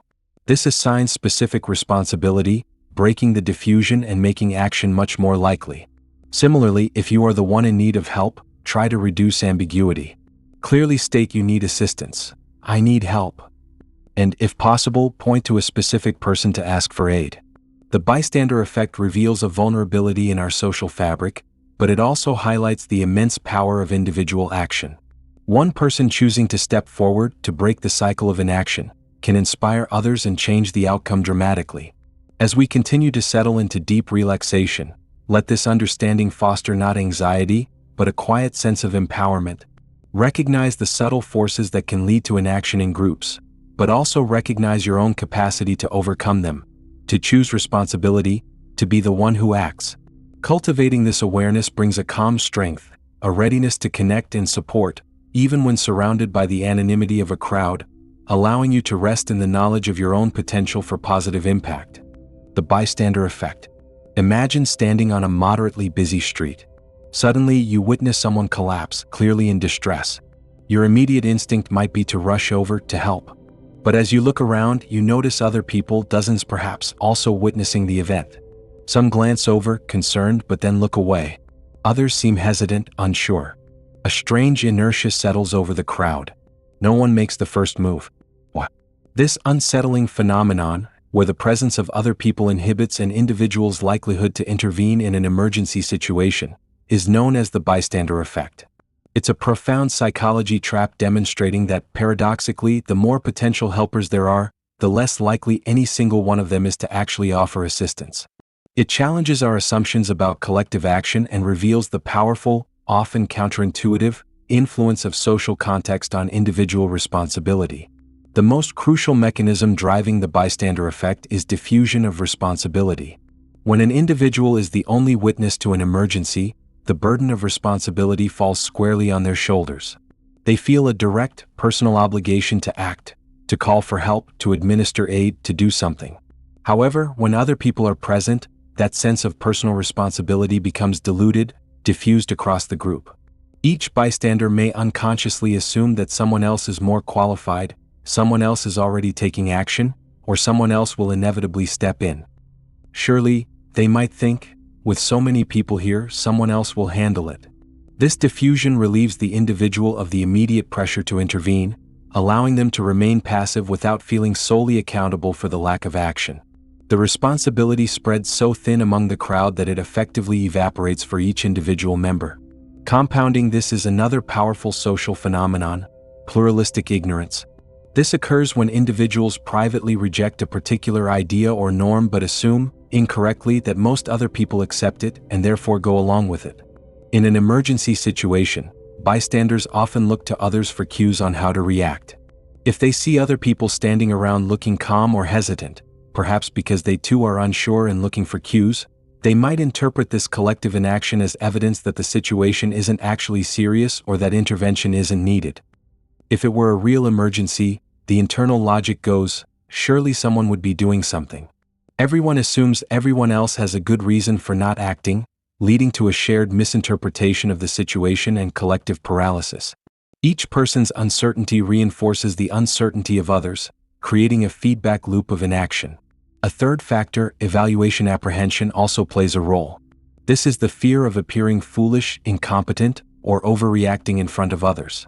Intervening in an emergency carries social risk. What if you misinterpret the situation? What if you try to help and make things worse? What if you draw unwanted attention or embarrassment? In the presence of a crowd, these social anxieties can be amplified. The fear of social judgment can outweigh the impulse to help, leading individuals to hesitate or choose inaction to avoid potential social awkwardness or criticism. It feels safer, in a social sense, to blend in with the passive crowd than to risk standing out and potentially making a mistake. The classic, though sometimes factually debated, case often associated with the bystander effect is the tragic murder of Kitty Genovese in New York City in 1964. Initial reports claimed dozens of witnesses heard her screams or saw parts of the attack but failed to intervene effectively or call police promptly. While later investigations revealed a more complex reality, the story captured public imagination and spurred crucial psychological research by Bibb Latané and John Darley, who systematically demonstrated the bystander effect in controlled experiments. Their studies showed consistently that participants were significantly less likely to help someone feigning distress, like an epileptic seizure, when they believed other witnesses were present compared to when they believed they were the sole witness. The effect isn't limited to dramatic emergencies. It influences helping behavior in everyday situations too, being less likely to help someone who dropped their groceries if others are around, or failing to speak up against online harassment when many others are witnessing it. The number of bystanders directly correlates with the decrease in individual helping behavior. The consequences of the bystander effect are profound and deeply troubling. At its most extreme, it can lead to preventable tragedies where individuals in desperate need of help are ignored by a passive crowd. It represents a breakdown of social responsibility, where the presence of community paradoxically diminishes communal support. It normalizes inaction, creating environments where individuals feel less obligated to look out for one another. This psychology trap reveals a darker aspect of group dynamics, where diffusion of responsibility and social conformity can override our empathetic instincts. However, understanding the bystander effect is the key to overcoming it. Awareness itself is a powerful antidote. When you find yourself in a situation as a bystander and feel hesitant, consciously recognize the potential influence of diffusion of responsibility and pluralistic ignorance. Remind yourself that others might be feeling just as uncertain and looking for cues. Make a deliberate decision to take personal responsibility. Assume that you might be the only one willing or able to act. Reduce the ambiguity of the situation. If you're unsure if help is needed, ask directly, "Are you okay? Do you need help?" Even this small step can break the spell of pluralistic ignorance for yourself and others. If you need to delegate, don't just shout into the crowd, "Someone call 911." Instead, single someone out directly, "You in the red jacket, call 911 now." This assigns specific responsibility, breaking the diffusion and making action much more likely. Similarly, if you are the one in need of help, try to reduce ambiguity. Clearly state you need assistance. "I need help." And, if possible, point to a specific person to ask for aid. The bystander effect reveals a vulnerability in our social fabric, but it also highlights the immense power of individual action. One person choosing to step forward to break the cycle of inaction can inspire others and change the outcome dramatically. As we continue to settle into deep relaxation, let this understanding foster not anxiety, but a quiet sense of empowerment. Recognize the subtle forces that can lead to inaction in groups, but also recognize your own capacity to overcome them, to choose responsibility, to be the one who acts. Cultivating this awareness brings a calm strength, a readiness to connect and support, even when surrounded by the anonymity of a crowd, allowing you to rest in the knowledge of your own potential for positive impact. The sunk cost fallacy. Let us now turn our gentle focus inward, to explore a common yet often irrational cognitive bias that influences our decision-making, particularly when we've already invested significant resources: the sunk cost fallacy. Imagine you've spent considerable time, money, or emotional energy on a project, an investment, a relationship, or even something as simple as a meal or a movie. You realize it's not working out, it's not bringing the expected returns, or it's simply unenjoyable. Logically, the rational choice might be to cut your losses and move on. Yet, you find yourself compelled to continue thinking, "I've already put so much into this, I can't stop now." This urge to persist, not because of future potential but because of past, unrecoverable investments, the sunk costs, is the essence of the sunk cost fallacy. It's a powerful psychology trap where our aversion to waste and our desire for consistency lead us to make irrational decisions based on the past, rather than optimizing for the future. The sunk cost fallacy stems from several deeply ingrained psychological tendencies. A primary driver is loss aversion, the principle that the pain of losing something feels psychologically more potent than the pleasure of gaining something equivalent. Sunk costs represent a past investment, and abandoning the endeavor feels like concretizing that loss, admitting that the time, money, or effort was wasted. Continuing, even against better judgment, offers the slim hope of recouping the investment or justifying the past effort, thus avoiding the immediate psychological pain of acknowledging the loss. Our minds trick us into believing that further investment might somehow retroactively validate the initial one. Another contributing factor is our powerful need for consistency and commitment. We want to appear rational and consistent in our decisions, both to ourselves and to others. Having invested heavily in something, changing course can feel like admitting a mistake or being inconsistent, which can trigger cognitive dissonance. To maintain a sense of consistency, we might double down on the previous commitment, convincing ourselves that persisting is the right thing to do, even when objective evidence suggests otherwise. We become psychologically entangled with our past choices, making it difficult to detach and evaluate the situation based purely on future prospects. Furthermore, the framing effect can play a role. We often frame the decision around the sunk costs. Should I abandon this project after spending $10,000? Rather than framing it around future potential. Given the current situation, does investing more time and money make sense going forward? Focusing on what's already spent keeps us anchored to the past, while focusing on future costs and benefits allows for a more rational assessment. Our emotional investment also fuels the fallacy.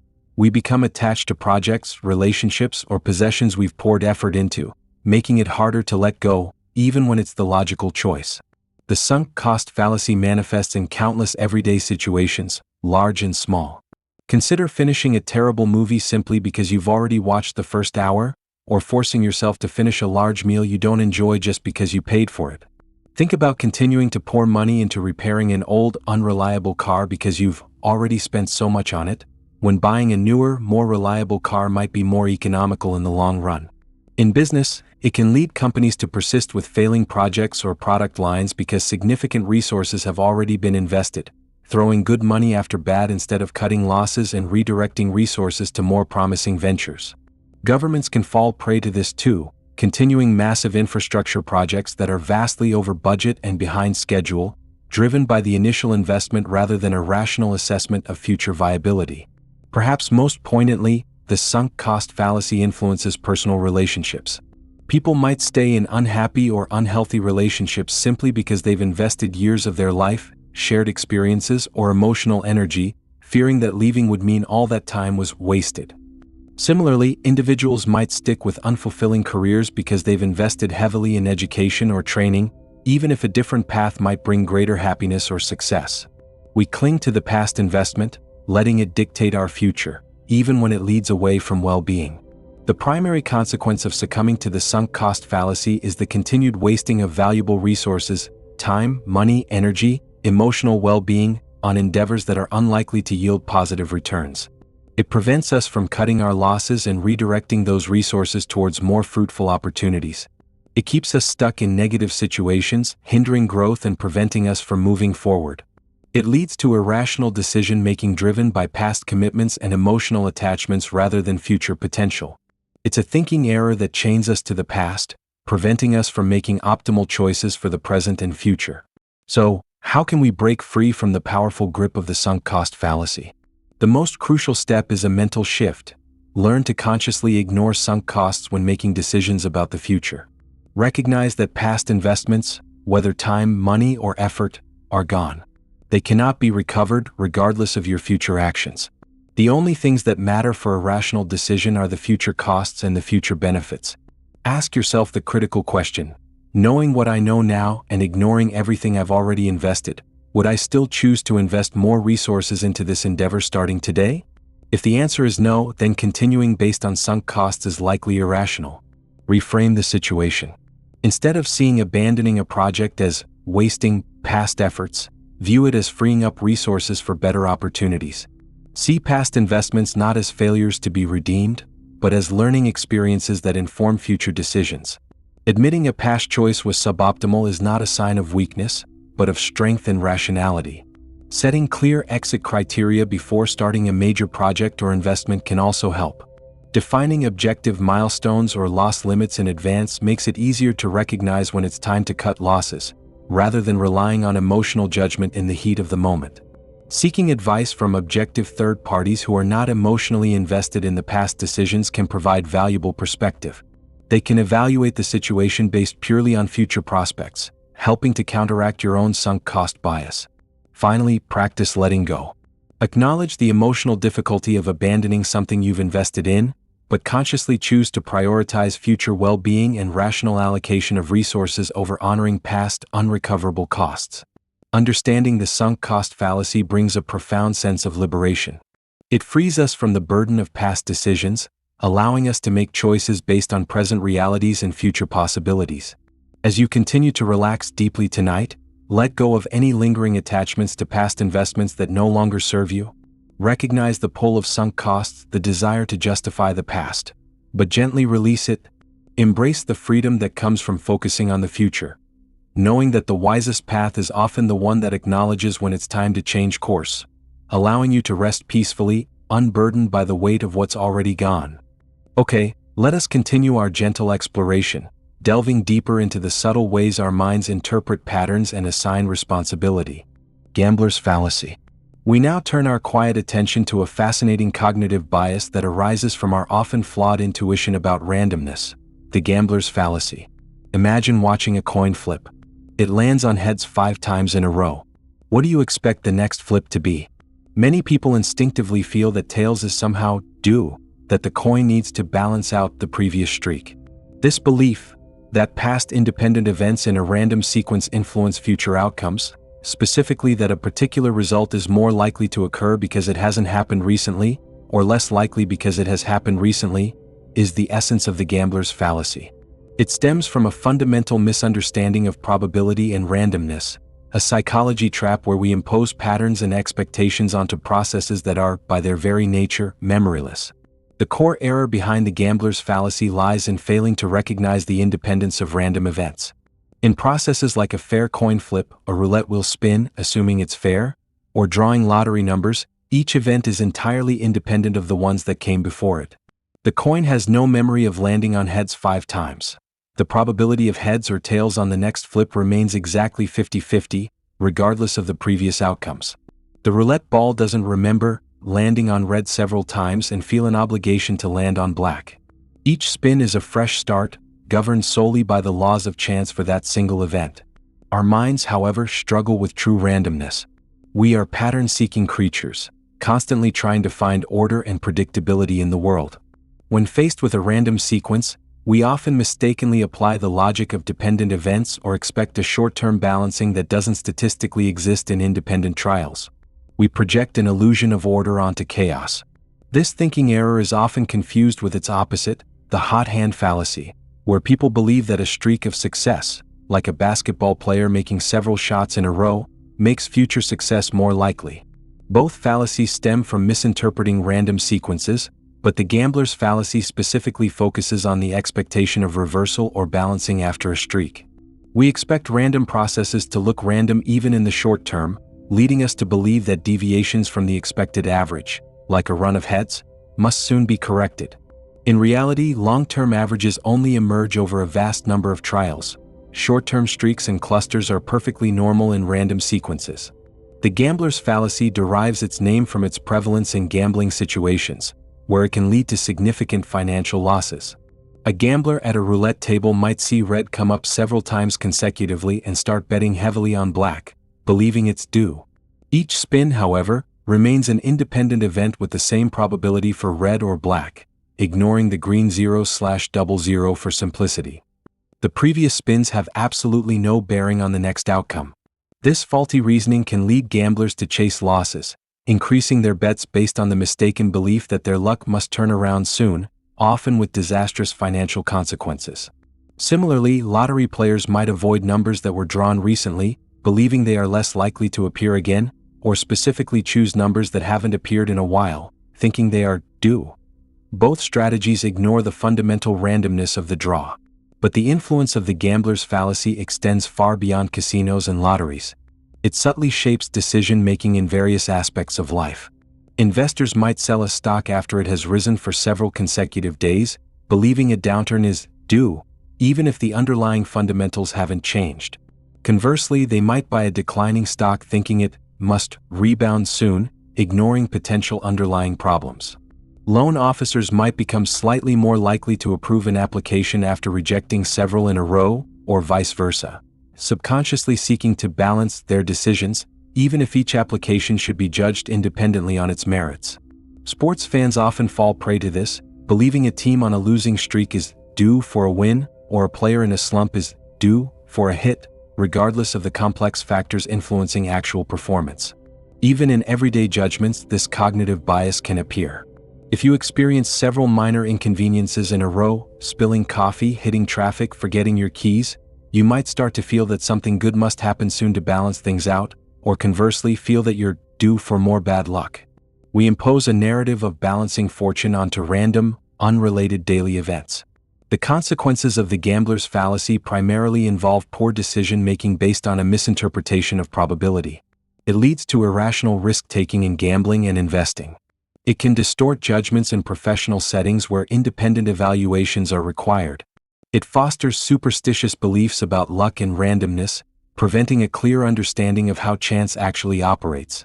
It's a psychology trap that makes us see patterns and dependencies where none exist, leading us away from rational assessment based on actual probabilities. Combating the gambler's fallacy requires a conscious effort to understand and internalize the concept of statistical independence. The key is to remember that for truly random, independent events, the past has no memory and no influence on the future. Each coin flip, each roulette spin, each lottery draw starts fresh. Educating oneself about basic probability and statistics can be incredibly helpful. Understanding concepts like the law of large numbers, which states that results will approach the expected average only over many trials, and recognizing that short-term streaks are normal occurrences in random data can dismantle the faulty intuition behind the fallacy. When making decisions involving sequences of events, deliberately ask yourself, is this event truly independent of the previous ones? If it is, consciously resist the urge to factor in past outcomes. Treat each decision or prediction as a standalone event based on its own probability. In gambling, this means recognizing that strategies based on past results, like betting on black because red came up 5 times, are statistically flawed. In investing, it means focusing on fundamental analysis rather than assuming market trends must reverse simply because they've persisted for a while. Another helpful technique is to reframe the situation. Instead of thinking about a streak of coin flips, think about each flip individually. The probability for that specific flip remains 50-50, regardless of what came before. Shifting focus from the sequence to the individual event helps break the illusion of dependency. Keeping records can also counteract faulty intuition. Tracking actual outcomes over time often reveals the true randomness that our pattern-seeking minds tend to overlook. Understanding the gambler's fallacy fosters a more realistic and rational approach to situations involving chance and randomness. It helps us avoid costly mistakes in gambling and investing, make fairer judgments, and develop a clearer perspective on the often unpredictable nature of life. As you continue to relax deeply, let go of the intuitive urge to find balance in every random sequence. Accept the nature of independence in chance events. Recognize that the coin has no memory, the dice have no agenda. By understanding this subtle thinking error, we free ourselves from the illusion of predictable patterns and randomness, allowing for calmer acceptance and more rational navigation of uncertainty, resting peacefully in the understanding that some things truly are left to chance. Fundamental attribution error. Let us now gently turn our focus to a fundamental aspect of how we interpret the behavior of others, a pervasive cognitive bias known as the fundamental attribution error. Consider a common scenario. Someone cuts you off in traffic. What's your immediate reaction? Many of us might quickly label the driver as rude, inconsiderate, or a bad driver. We attribute their behavior primarily to their internal disposition, their personality traits. Now, imagine you accidentally cut someone off because you were rushing due to an emergency or momentarily distracted. How would you explain your own behavior? You'd likely focus on the situational factors, the emergency, the distraction, rather than concluding you are inherently a rude person. This discrepancy, our tendency to overestimate the role of personal disposition, personality traits, character, and underestimate the impact of situational factors when explaining other people's behavior, while doing the opposite when explaining our own, is the crux of the fundamental attribution error. It's a deep-seated psychology trap that shapes our social judgments, often leading to misunderstandings, unfair assessments, and interpersonal conflict. Why do we fall into this thinking error so readily? Several cognitive and perceptual factors contribute. Firstly, when we observe others, their behavior is the most salient aspect of the situation. The person acting captures our attention, while the surrounding context or situational pressures influencing them are often less visible or harder to discern. We see the driver cutting us off, the action, but we don't see the potential emergency they might be responding to, the situation. Our focus naturally gravitates towards attributing the cause to the most obvious element, the person themselves. This is sometimes called perceptual salience. Secondly, attributing behavior to dispositional factors is often cognitively easier than analyzing complex situational influences. It requires less mental effort to label someone as lazy for being late than to consider potential traffic jams, unexpected delays, or personal issues that might have contributed. Dispositional attributions provide quick, simple explanations, satisfying our need for understanding without demanding extensive cognitive processing. Situational analysis, on the other hand, requires gathering more information and considering multiple possibilities, which is more mentally taxing. Cultural factors also play a significant role. The fundamental attribution error tends to be more pronounced in individualistic cultures, like those in North America and Western Europe, which emphasize personal autonomy, achievement, and internal characteristics. In contrast, collectivistic cultures, common in East Asia and Latin America, place greater emphasis on social context, relationships, and situational influences, leading individuals in those cultures to be somewhat less prone to this particular bias when judging others. Furthermore, when explaining our own behavior, a related bias called the actor-observer bias, we have access to a wealth of internal information, our thoughts, feelings, intentions, and knowledge of the specific situation, that we lack when observing others. We know why we were rushing or distracted. This privileged access to our own internal state and situational context makes us more inclined to cite external factors for our own actions, while relying on dispositional inferences for others where such internal information is unavailable. The fundamental attribution error permeates our social interactions and judgments in countless ways. In the workplace, a manager might attribute an employee's missed deadline to laziness or lack of commitment, disposition, without fully considering potential situational factors like an overwhelming workload, unclear instructions, or lack of necessary resources. When someone we meet seems reserved or quiet, we might quickly label them as shy or unfriendly, disposition, rather than considering they might be tired, feeling unwell, or simply in an unfamiliar or uncomfortable social setting, situation.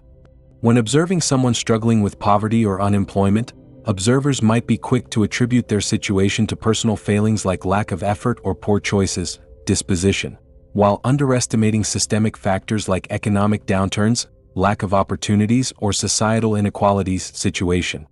In academic settings, a student's poor performance might be attributed to lack of intelligence or effort, disposition, without adequate consideration of potential learning disabilities, personal stressors, or inadequate teaching methods, situation. The consequences of this pervasive cognitive bias are significant and often negative.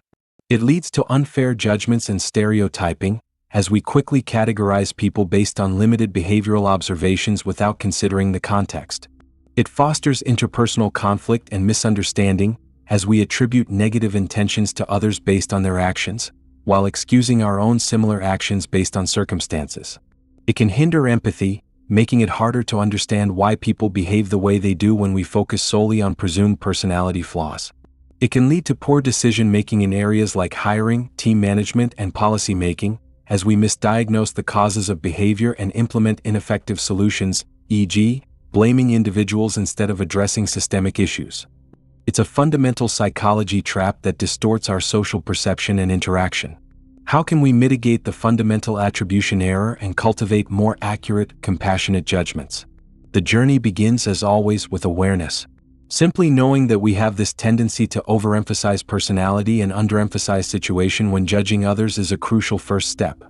When you find yourself making a quick dispositional judgment about someone's behavior, consciously pause and ask, what situational factors might be influencing this person's actions? Make an active effort to consider the context. Could they be stressed, rushed, ill, or reacting to pressures you're unaware of? Try putting yourself in their shoes. How might you behave under similar circumstances? This practice of perspective taking can powerfully counteract the bias. Engage your curiosity. Instead of jumping to conclusions, ask clarifying questions if appropriate, or seek more information about the situation before forming a judgment. Pay attention to consensus information, Do other people behave similarly in this situation? And consistency information. Does this person typically behave this way in different situations? If many people struggle in a particular situation, it likely points to situational causes.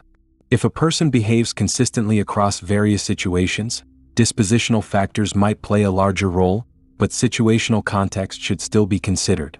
Be particularly mindful when observing negative behaviors or outcomes. We are often quicker to make dispositional attributions for negative actions than for positive ones. Challenge this tendency by deliberately looking for potential situational explanations for negative behavior, and critically apply the same standard to yourself. While we naturally consider situational factors for our own actions, reflecting on our own potential dispositional contributions can foster greater self-awareness and humility. Understanding the fundamental attribution error doesn't mean dismissing personality entirely. Individual traits certainly influence behavior. It means striving for a more balanced perspective, recognizing the powerful interplay between the person and their environment. It encourages empathy, reduces judgmentalism, and fosters more nuanced and accurate social understanding. As you continue to relax deeply, let this awareness soften your interpretations of others. Recognize the mind's quickness to judge based on disposition, and cultivate a gentle curiosity about the unseen situational forces at play. Allow for the possibility that behavior is often a complex dance between internal traits and external circumstances, fostering a calmer, more understanding, and more compassionate view of the people who share this world with you. Self-serving bias. Continuing our quiet exploration of the mind's tendencies, let us now consider a cognitive bias that directly impacts how we view our own successes and failures: the self-serving bias. Imagine you've just received the results of a challenging exam. If you scored highly, what's your likely explanation? You might attribute your success to your intelligence, your hard work, your excellent study habits, internal, dispositional factors. Now imagine you scored poorly. How might you explain that outcome? You might point to the unfairness of the questions, the difficulty of the material, the poor teaching, or perhaps feeling unwell that day, external, situational factors. This common pattern, our tendency to attribute positive outcomes to our own internal characteristics while blaming negative outcomes on external forces beyond our control, is the self-serving bias. It's a psychology trap designed to protect and enhance our self-esteem, but it can also distort our self-perception and hinder our ability to learn from experience. The self-serving bias is deeply rooted in our fundamental need to maintain a positive self-concept. We want to feel good about ourselves, to see ourselves as competent, capable, and generally successful. Attributing successes to our own abilities reinforces this positive self-view, boosting self-esteem and confidence. Conversely, attributing failures to external factors protects our ego from the potentially damaging implications of personal inadequacy. It allows us to maintain a favorable self-image even when faced with setbacks. This bias isn't necessarily conscious or malicious. It's often an automatic, subconscious defense mechanism that helps us navigate the emotional ups and downs of life. If we constantly blamed ourselves for every failure, our self-worth could plummet. The self-serving bias provides a psychological cushion. Several cognitive and motivational factors fuel this thinking error.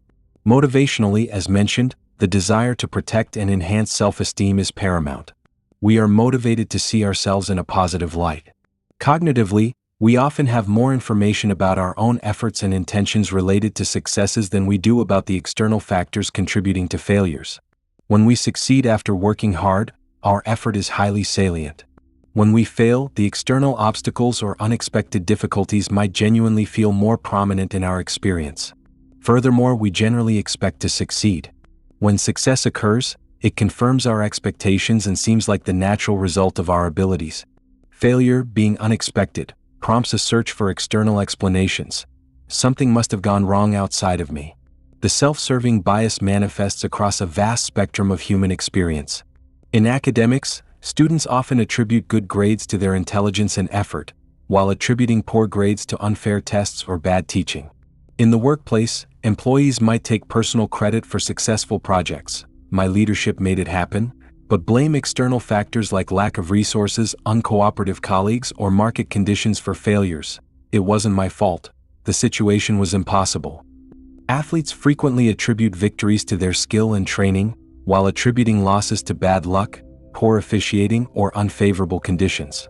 In interpersonal relationships, we might take credit for the happy moments, I make this relationship work, but blame our partner or external stressors when conflicts arise, they started it, or we've been under a lot of pressure. Even in simple chance events like winning a game, we might feel it reflects our skill, while losing is just bad luck. While the self-serving bias serves a protective function for self-esteem, its consequences can be detrimental to growth and accurate self-assessment. Firstly, it hinders our ability to learn from mistakes. If we consistently blame external factors for failures, we fail to identify our own weaknesses or areas needing improvement. We miss crucial opportunities for self-correction and skill development. How can you learn from a failure if you don't believe you contributed to it? Secondly, it can lead to inflated self-perceptions and unrealistic expectations for future performance. If we only take credit for successes, we might develop an overly optimistic view of our abilities, leading to overconfidence and potentially poor decision-making in the future. Thirdly, it can damage interpersonal relationships. Consistently blaming others or external factors for problems, while taking sole credit for successes, can appear arrogant, unfair, and lacking in accountability. It can erode trust and create resentment among colleagues, friends, or partners. It makes collaborative problem-solving difficult if individuals are unwilling to acknowledge their own role in setbacks.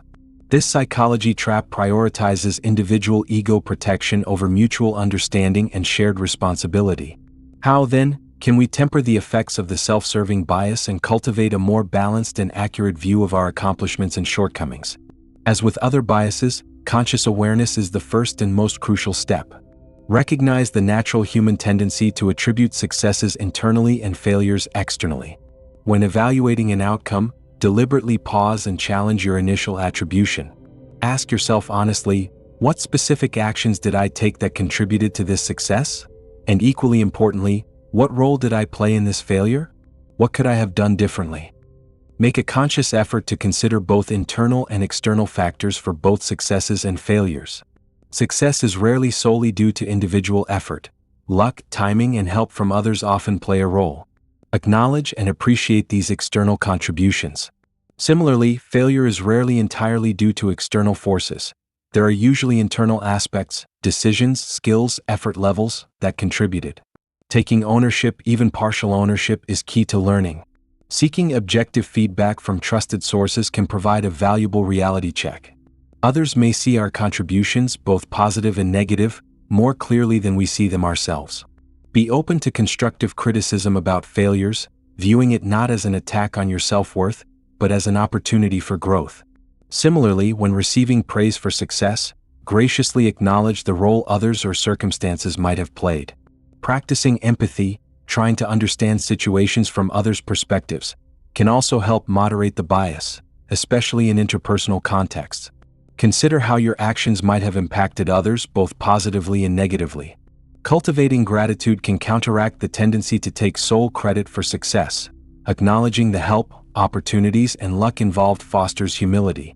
Finally, focusing on learning and improvement rather than solely on outcomes can shift the focus away from ego protection. When the goal is growth, both successes and failures become valuable sources of information, rather than just reflections of self-worth. Understanding the self-serving bias allows for greater self-honesty and more effective learning. It helps us build stronger relationships based on mutual accountability and fosters a humility that opens the door to continuous improvement. As you continue to relax deeply, gently observe this tendency within yourself without judgment. Notice the mind's inclination to protect the ego, to claim the good and deflect the bad, and cultivate a quiet intention towards balance. Acknowledging your strengths and contributions with grace, while also owning your mistakes and shortcomings with courage. This balanced self-perception is a foundation for genuine confidence and peace, allowing you to rest deeply, secure in a more authentic understanding of yourself. Okay, let us continue our gentle voyage through the landscape of the mind, exploring the subtle currents that guide our attention and shape our outlook. Negativity bias. Consider your day so far. Perhaps several pleasant things happened. A warm cup of coffee, a friendly interaction, a moment of quiet satisfaction. But maybe one small negative thing occurred, a critical comment, a minor frustration, a piece of disappointing news. Which of these events looms larger in your mind as you reflect? For many of us, it's the negative one. This tendency for negative experiences, information, and emotions to have a greater impact on our psychological state and behavior than neutral or positive experiences of equal intensity is known as the negativity bias. It's as if our minds are coated in psychological Velcro for bad experiences but Teflon for good ones. This deep-seated cognitive bias isn't a sign of pessimism, but rather a relic of our evolutionary past, a powerful psychology trap designed for survival, yet one that can significantly color our modern experience and well-being if left unexamined. The origins of the negativity bias likely lie deep within our evolutionary history. For our ancestors navigating a dangerous world, paying close attention to threats, predators, rivals, poisonous plants, social rejection, was crucial for survival. Missing a potential positive opportunity, like finding extra food, might be disappointing, but missing a potential negative threat could be fatal. Therefore, brains that were highly attuned to negative stimuli, that learned quickly from bad experiences, and that remembered threats vividly were more likely to survive and pass on their genes. Our modern brains inherited this ancient survival mechanism. Even though our daily lives are generally much safer, our minds still prioritize processing and remembering negative information more readily and intensely than positive information. The brain's amygdala, involved in processing emotions, particularly fear, reacts more strongly to negative stimuli than to positive ones. Bad news simply captures our attention and sticks in our memory more effectively. This thinking error, or rather, this evolutionary adaptation, manifests in countless ways in our contemporary lives. Think about feedback. One piece of criticism often outweighs multiple pieces of praise, lingering in our thoughts long after the compliments have faded. In relationships, negative interactions tend to have a stronger impact on overall satisfaction than positive ones. Research suggests it takes several positive interactions to counteract the emotional weight of a single negative one. When reading news, negative headlines about crises, conflicts, or scandals often grab our attention more forcefully and are remembered more clearly than positive stories about progress or kindness. Our perception of risk is heavily influenced. We worry more about potential negative outcomes, losing money, getting sick, than we anticipate potential positive ones. Even our learning processes are affected. We often learn more quickly from punishment or negative consequences than from rewards or positive reinforcement. Socially, the negativity bias influences how we form impressions. Negative information about a person tends to weigh more heavily in our overall judgment than positive information. A single transgression or negative trait can overshadow numerous positive qualities, making it harder to revise a negative first impression, tying back to the Horn effect. We are also quicker to notice and remember negative facial expressions like anger or fear, compared to positive ones like happiness. This heightened sensitivity to potential social threats is another echo of our evolutionary past. The consequences of an unchecked negativity bias can significantly impact our mental health and overall quality of life. It can contribute to anxiety and worry, as we disproportionately focus on potential threats and negative possibilities. It can foster pessimism and a generally negative outlook on life, as bad experiences feel more defining than good ones. It can lead to rumination, where we repeatedly dwell on negative events, criticisms, or worries, amplifying their emotional impact. In relationships, it can lead to increased conflict and decreased satisfaction if partners primarily focus on each other's flaws or negative interactions. It can hinder risk-taking and exploration, as the fear of potential negative outcomes overshadows the possibility of positive ones. This psychology trap can essentially shrink our world, making us more focused on avoiding the bad than on pursuing the good. However, recognizing the negativity bias is the first powerful step towards mitigating its potentially detrimental effects. Understanding that our brains are naturally wired to give more weight to the negative allows us to consciously counterbalance this tendency. One effective strategy is to actively practice gratitude. Regularly taking time to notice, appreciate, and perhaps even write down the positive aspects of your life, big or small, helps train your brain to pay more attention to the good. It consciously shifts the focus away from what's wrong and towards what's right. Savoring positive experiences is another technique. When something good happens, instead of letting it pass quickly, consciously pause and immerse yourself in the feeling.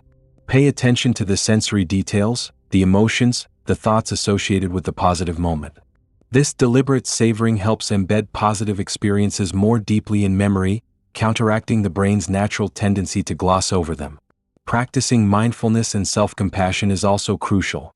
Mindfulness helps us observe our negative thoughts and feelings without necessarily getting swept away by them. We can notice the negativity bias in action. My mind is focusing on that criticism again, without judging ourselves for it. Self-compassion allows us to treat ourselves with kindness when we do experience setbacks or negative emotions, reducing the tendency to ruminate or engage in harsh self-criticism, which often amplifies negativity. Reframing negative events is another powerful tool. While acknowledging the reality of a difficult experience, we can consciously look for potential lessons, opportunities for growth, or even silver linings. This doesn't mean denying the negative, but rather broadening our perspective to include potential positive aspects or constructive takeaways, reducing the dominance of the negative interpretation. Seeking out positive news and limiting exposure to overwhelmingly negative media can also help create a more balanced informational diet for our minds. Understanding the negativity bias doesn't mean striving for constant, unrealistic positivity. Life inevitably involves challenges and suffering. It means recognizing our brain's inherent skew towards the negative and actively cultivating practices that bring balance, appreciation, and resilience.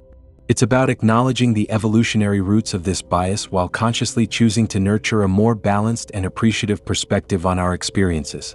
As you continue to relax deeply tonight, acknowledge the mind's ancient vigilance for threat, its sensitivity to the negative. Recognize it not as a flaw, but as a protective echo from the past. And then, gently, intentionally turn your awareness towards the good. The small joys, the moments of peace, the acts of kindness. Let the understanding of this bias empower you to cultivate gratitude, to savor sweetness, and to find a quiet, resilient balance within, resting peacefully in the full spectrum of human experience. Optimism bias. While our minds possess a strong negativity bias, attuned to potential threats, they also harbor a fascinating counterpoint, the optimism bias. This cognitive bias refers to our widespread, often unconscious tendency to overestimate the likelihood of experiencing positive events in our own future, while underestimating the likelihood of experiencing negative events. We tend to believe we are less likely than others to suffer misfortunes like illness, accidents, or job loss, and more likely than others to achieve successes like professional accomplishment, financial security, or a long and happy marriage. It's a pervasive psychology trap that paints a rosier picture of our personal future than objective statistics or realistic assessments might warrant. While often beneficial for motivation and well-being, unchecked optimism bias can also lead to poor planning and risky decision-making. Where does this tendency towards unrealistic optimism come from? Like the negativity bias, it likely has evolutionary roots, albeit serving different functions. A degree of optimism is essential for motivation, goal setting, and resilience. Believing that positive outcomes are possible encourages us to undertake challenging endeavors, to persist in the face of setbacks, and to explore new possibilities. Without some level of optimism, we might succumb to apathy or despair, unwilling to invest effort in a future that seems bleak or predetermined. The optimism bias fuels hope, encourages action, and helps us maintain psychological well-being even amidst difficulties. It provides a mental buffer against the harsh realities and uncertainties of life. Several cognitive mechanisms contribute to this bias. We tend to have a greater sense of control over our own lives than we actually possess, an illusion of control. We believe our actions, skills, and intentions will steer us towards positive outcomes and away from negative ones, underestimating the role of chance, external factors, or systemic influences. We also engage in biased information processing, similar to confirmation bias. We pay more attention to and give more weight to information that supports an optimistic outlook, while downplaying or ignoring information that suggests potential risks or negative possibilities. We compare ourselves favorably to others, often believing we are above average in desirable traits or less susceptible to common risks. This better-than-average effect bolsters our personal optimism. The optimism bias manifests in numerous ways throughout our lives. In health behaviors, people often underestimate their personal risk for diseases like cancer or heart disease, believing it won't happen to me, which can lead to neglecting preventative measures like healthy eating, exercise, or regular checkups. Smokers might underestimate their risk of developing lung cancer compared to other smokers. Drivers often rate their own driving skills as above average and believe they are less likely than others to be involved in an accident, potentially leading to riskier behavior on the road.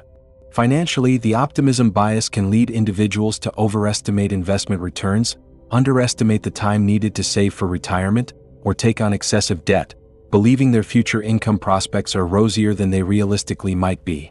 Entrepreneurs launching new businesses are often fueled by strong optimism, overestimating their chances of success and underestimating potential challenges and competition.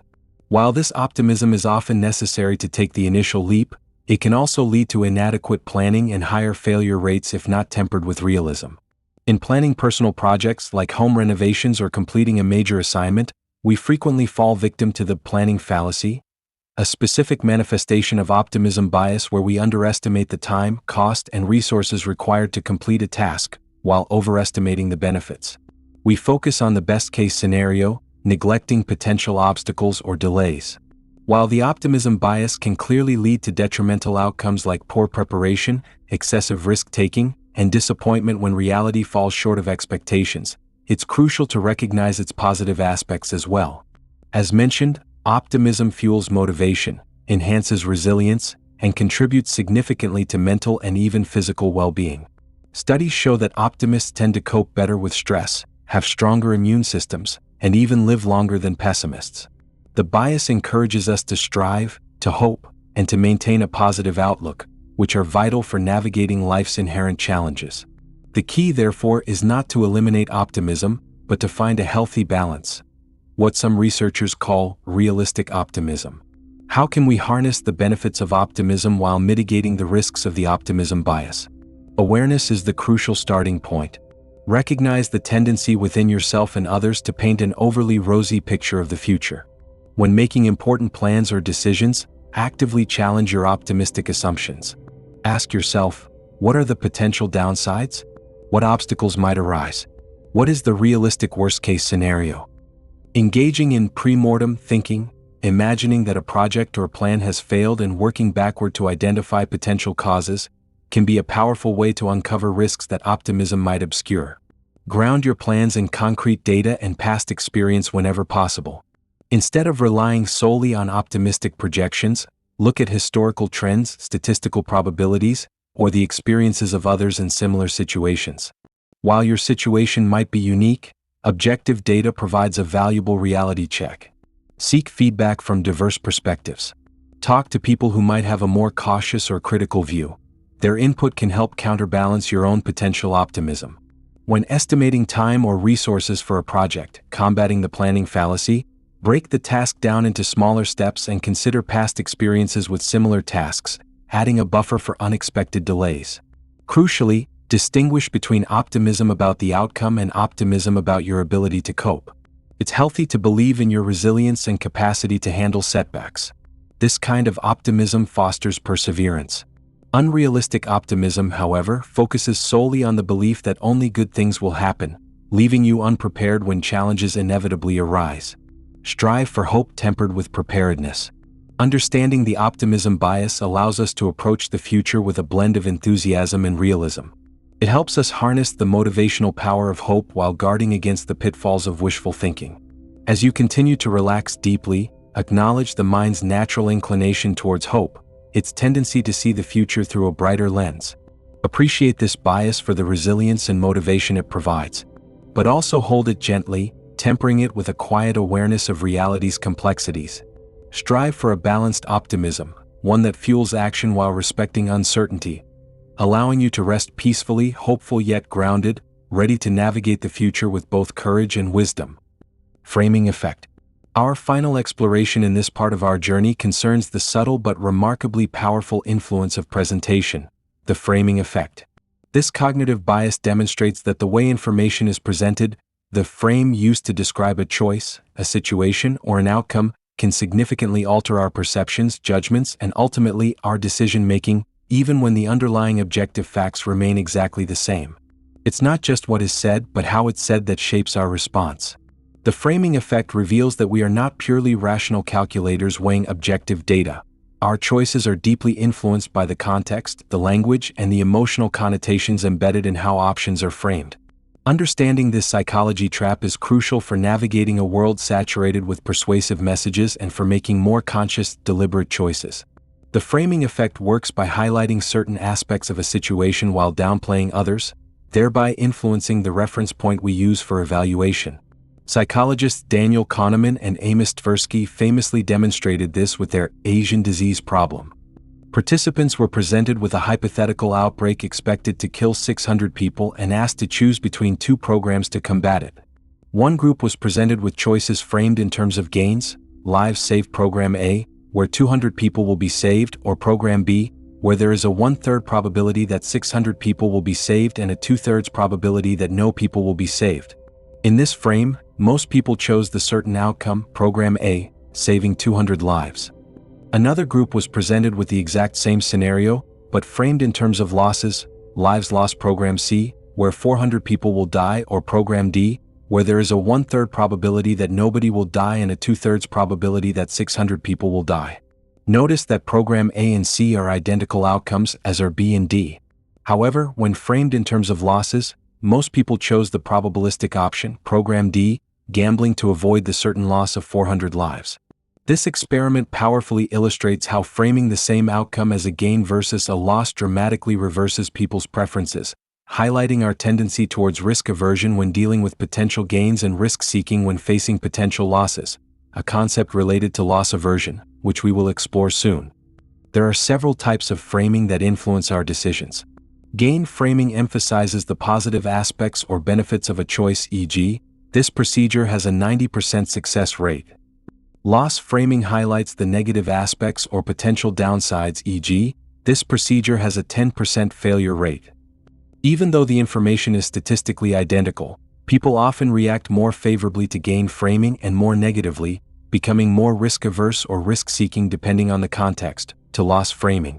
Attribute framing focuses on highlighting a specific characteristic of an object or situation. For example, describing ground beef as 80% lean sounds more appealing than describing it as 20% fat, even though it's the same product. The positive attribute frame influences perception. Goal framing emphasizes either the benefits of engaging in a behavior, e.g., exercising regularly helps you feel energetic, or the costs of failing to engage in it, e.g., not exercising increases your risk of health problems.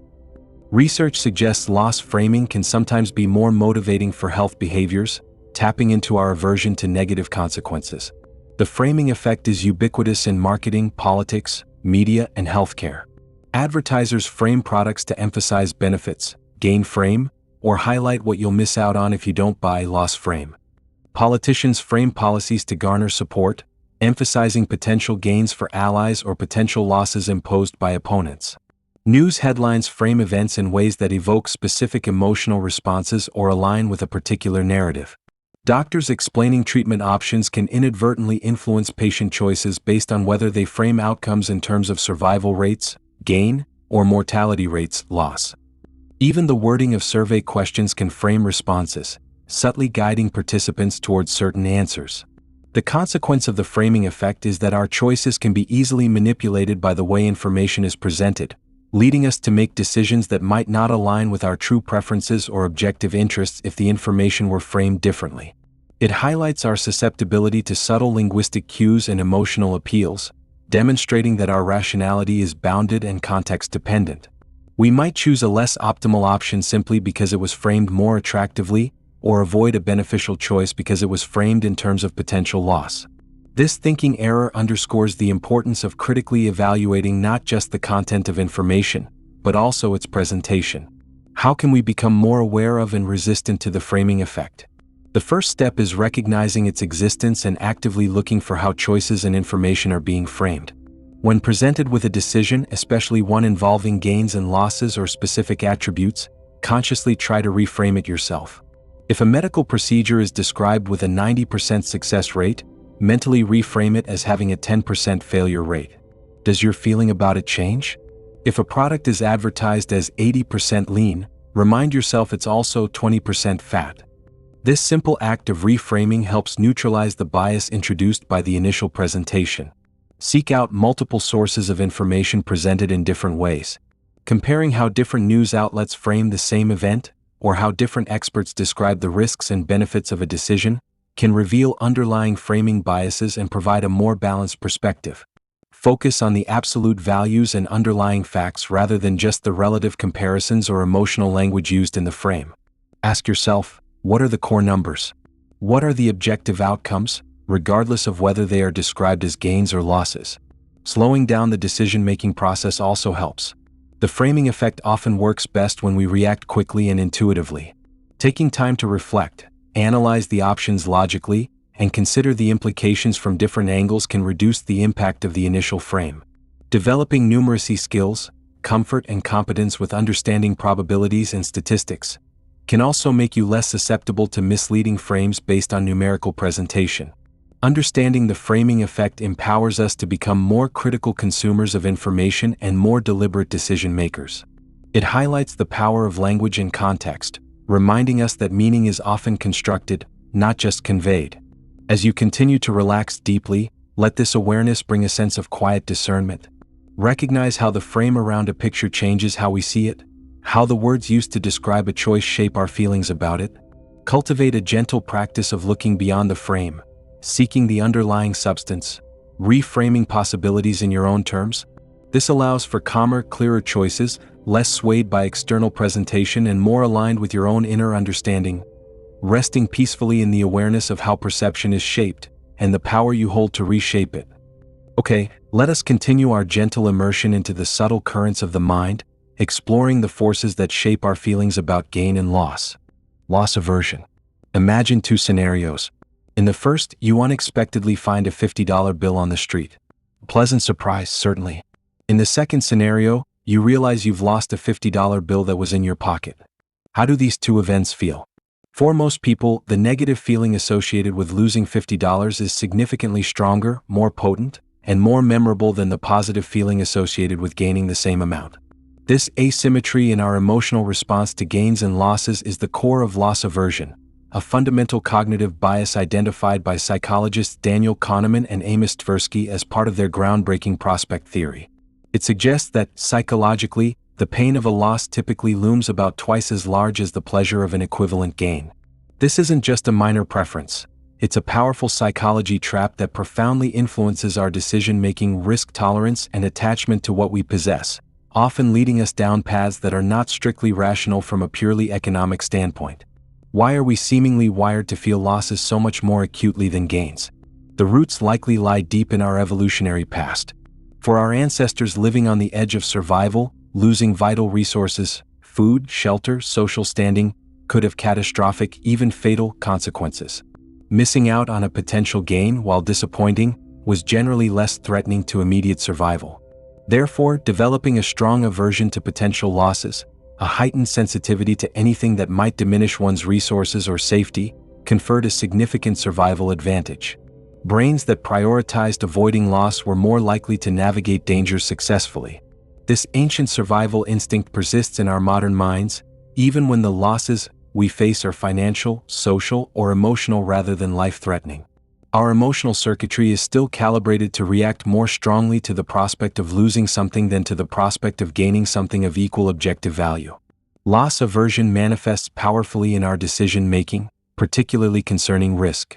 Because losses hurt more than equivalent gains feel good, we often become overly cautious when faced with choices that involve potential losses, even if those choices also offer significant potential gains. We might prefer a small, certain gain over a gamble that offers a chance at a much larger gain but also carries a risk of loss, even if the gamble has a higher expected value statistically. This contributes to risk aversion in the domain of gains. However, paradoxically, loss aversion can also lead to risk-seeking behavior when we are already facing losses. To avoid the certainty of accepting a loss, we might be willing to take bigger risks, hoping to break even or recoup what we've lost. Think of a gambler doubling down after a losing streak, or an investor holding onto a plummeting stock hoping it will recover. The desire to avoid crystallizing the loss motivates risky behavior. This connects closely to the sunk cost fallacy we explored earlier. The aversion to realizing the loss of sunk costs drives the irrational decision to invest further. The endowment effect, another related cognitive bias, is also fueled by loss aversion. This effect describes our tendency to place a higher value on things we already own simply because we own them. Selling an object we possess feels like a loss, and because losses loom large, we demand a higher price to part with it than we would have been willing to pay to acquire it in the first place. The anticipated pain of losing the item inflates its perceived value to us. We see loss aversion shaping choices everywhere. In consumer behavior, people often stick with familiar brands or services, even if alternatives are cheaper or better, partly due to the perceived risk of losing the comfort and certainty of the known option. Free trials work partly because once we feel ownership or incorporate something into our routine, the prospect of losing it, when the trial ends, feels more significant, increasing the likelihood we'll pay to keep it. In health decisions, patients might be more motivated by messages framed around avoiding negative health outcomes. Loss framing, e.g., failure to screen increases your risk of undetected disease, than by messages framed around achieving positive outcomes. Gain framing, e.g., screening helps ensure good health. The fear of loss can be a stronger motivator than the prospect of gain. Policy decisions are also affected. The public often reacts more strongly against policies that impose perceived losses, like a new tax, than they react favorably towards policies offering equivalent gains, like a tax rebate, making certain types of reform politically challenging. The primary consequence of loss aversion is that it can lead to suboptimal decisions by causing us to overweight potential losses relative to potential gains. It fosters inertia, preventing us from making beneficial changes due to the fear of losing what we currently have, even if it's mediocre, connecting to the status quo bias. It encourages irrational risk behavior, both excessive caution and excessive gambling, depending on whether we are framing the situation from a position of potential gain or potential loss. It makes negotiations more difficult as concessions feel like painful losses. It hinders our ability to let go of possessions, investments, or even relationships that no longer serve us, simply because the act of letting go feels like an acute loss. This psychology trap anchors us emotionally to the avoidance of pain, sometimes at the expense of greater long-term happiness or benefit. How can we navigate the powerful pull of loss aversion more consciously? Awareness is the essential first step. Recognizing that our emotional reaction to potential losses is likely disproportionate to their objective value. When facing a decision involving potential gains and losses, try to consciously reframe the situation. Instead of focusing solely on what you might lose, actively consider the potential gains and the opportunity costs of inaction, what you might lose by not making a change. Try to evaluate gains and losses against a broader context, like your overall financial portfolio or long-term goals, rather than focusing narrowly on the immediate emotional impact of a specific potential loss. This broader perspective can diminish the sting of individual setbacks. Setting clear, predetermined rules for decision-making, especially in areas like investing, e.g., using stop-loss orders to automatically sell an investment if it drops by a certain percentage, can help bypass the emotional turmoil of deciding whether to realize a loss in the moment. Seeking advice from objective, emotionally detached third parties can provide a valuable counterweight to your own loss-averse tendencies. Focusing on the process rather than just the outcome can also help. If you follow a sound decision-making process, the outcome, whether a gain or a loss, becomes less emotionally charged. Practice viewing losses not as failures, but as feedback, information that can inform better decisions in the future. Shifting the mental frame from loss to cost or investment in learning can reduce the emotional pain. Finally, acknowledging the emotion itself. Okay, this feels bad because I'm wired to hate losses, can sometimes lessen its grip, allowing for a more rational assessment to take place alongside the feeling. Understanding loss aversion doesn't eliminate the sting of loss, but it allows us to recognize when that sting might be leading us astray. It empowers us to make choices that are more aligned with our long-term goals, rather than being dictated by short-term emotional reactions. As you continue to relax deeply, acknowledge the mind's powerful aversion to loss, its ancient protective instinct. Recognize this feeling when it arises not as an absolute truth, but as a strong internal signal. And cultivate a quiet capacity to evaluate gains and losses with greater balance, focusing on the bigger picture, the longer journey, allowing you to rest peacefully, less swayed by the immediate fear of losing, and more open to the possibilities that lie beyond. The Bandwagon Effect. Let us now gently turn our attention to a powerful social force, a cognitive bias that influences our choices, beliefs, and behaviors based not on independent evaluation, but on the perceived actions and opinions of others. The Bandwagon Effect. Imagine seeing a long queue outside a new restaurant, or noticing a particular fashion trend suddenly appearing everywhere. You might feel an urge to check out the restaurant or consider adopting the trend yourself, not necessarily because you've carefully researched its merits, but simply because so many other people seem to be doing it. This tendency to align our behaviors and beliefs with those of the perceived majority, to jump on the bandwagon, is a fundamental aspect of human social psychology. It's a psychology trap driven by our deep-seated need for belonging and our reliance on social cues, sometimes leading us to follow the crowd even when it diverges from our own judgment or values. The bandwagon effect is fueled by several potent psychological mechanisms. One primary driver is our innate desire for conformity and social acceptance. Humans are social creatures. Fitting in with the group has historically been crucial for survival and well-being. Going against the crowd risks social disapproval, ridicule, or even ostracization. Therefore, adopting popular behaviors or opinions feels safer and more comfortable. It signals belonging and strengthens social bonds. We subconsciously adjust our actions and expressed beliefs to align with what we perceive as the group norm, reducing the friction of standing out. Another key mechanism is social proof, a cognitive shortcut we use when we're uncertain about how to behave or what to believe. In ambiguous situations, we often look to others for guidance, assuming that if many people are doing something, it must be the correct or advantageous thing to do. We essentially outsource our decision-making to the perceived wisdom of the crowd. If everyone else is buying this product, we might reason, it must be good. Or, if so many people support this political candidate, they must have valid reasons. Social proof acts as a heuristic, a mental shortcut that saves us the effort of independent investigation, but it can easily lead us astray if the crowd itself is mistaken or misguided. The fear of missing out, FOMO, also contributes significantly, especially in the age of social media. Seeing others participating in trends, attending events, or expressing popular opinions can trigger anxiety about being left out or falling behind. This fear motivates us to join in, to adopt the popular choice simply to alleviate the discomfort of feeling excluded. Furthermore, information cascades can amplify the effect. This occurs when individuals, observing the actions of those who acted before them, disregard their own private information or judgment and simply follow the preceding choices. Each person joining the bandwagon adds to the perceived consensus, making it even harder for subsequent individuals to deviate, even if the initial choices were based on limited or flawed information. The bandwagon effect manifests pervasively across society. Fashion and cultural trends are perhaps the most visible examples.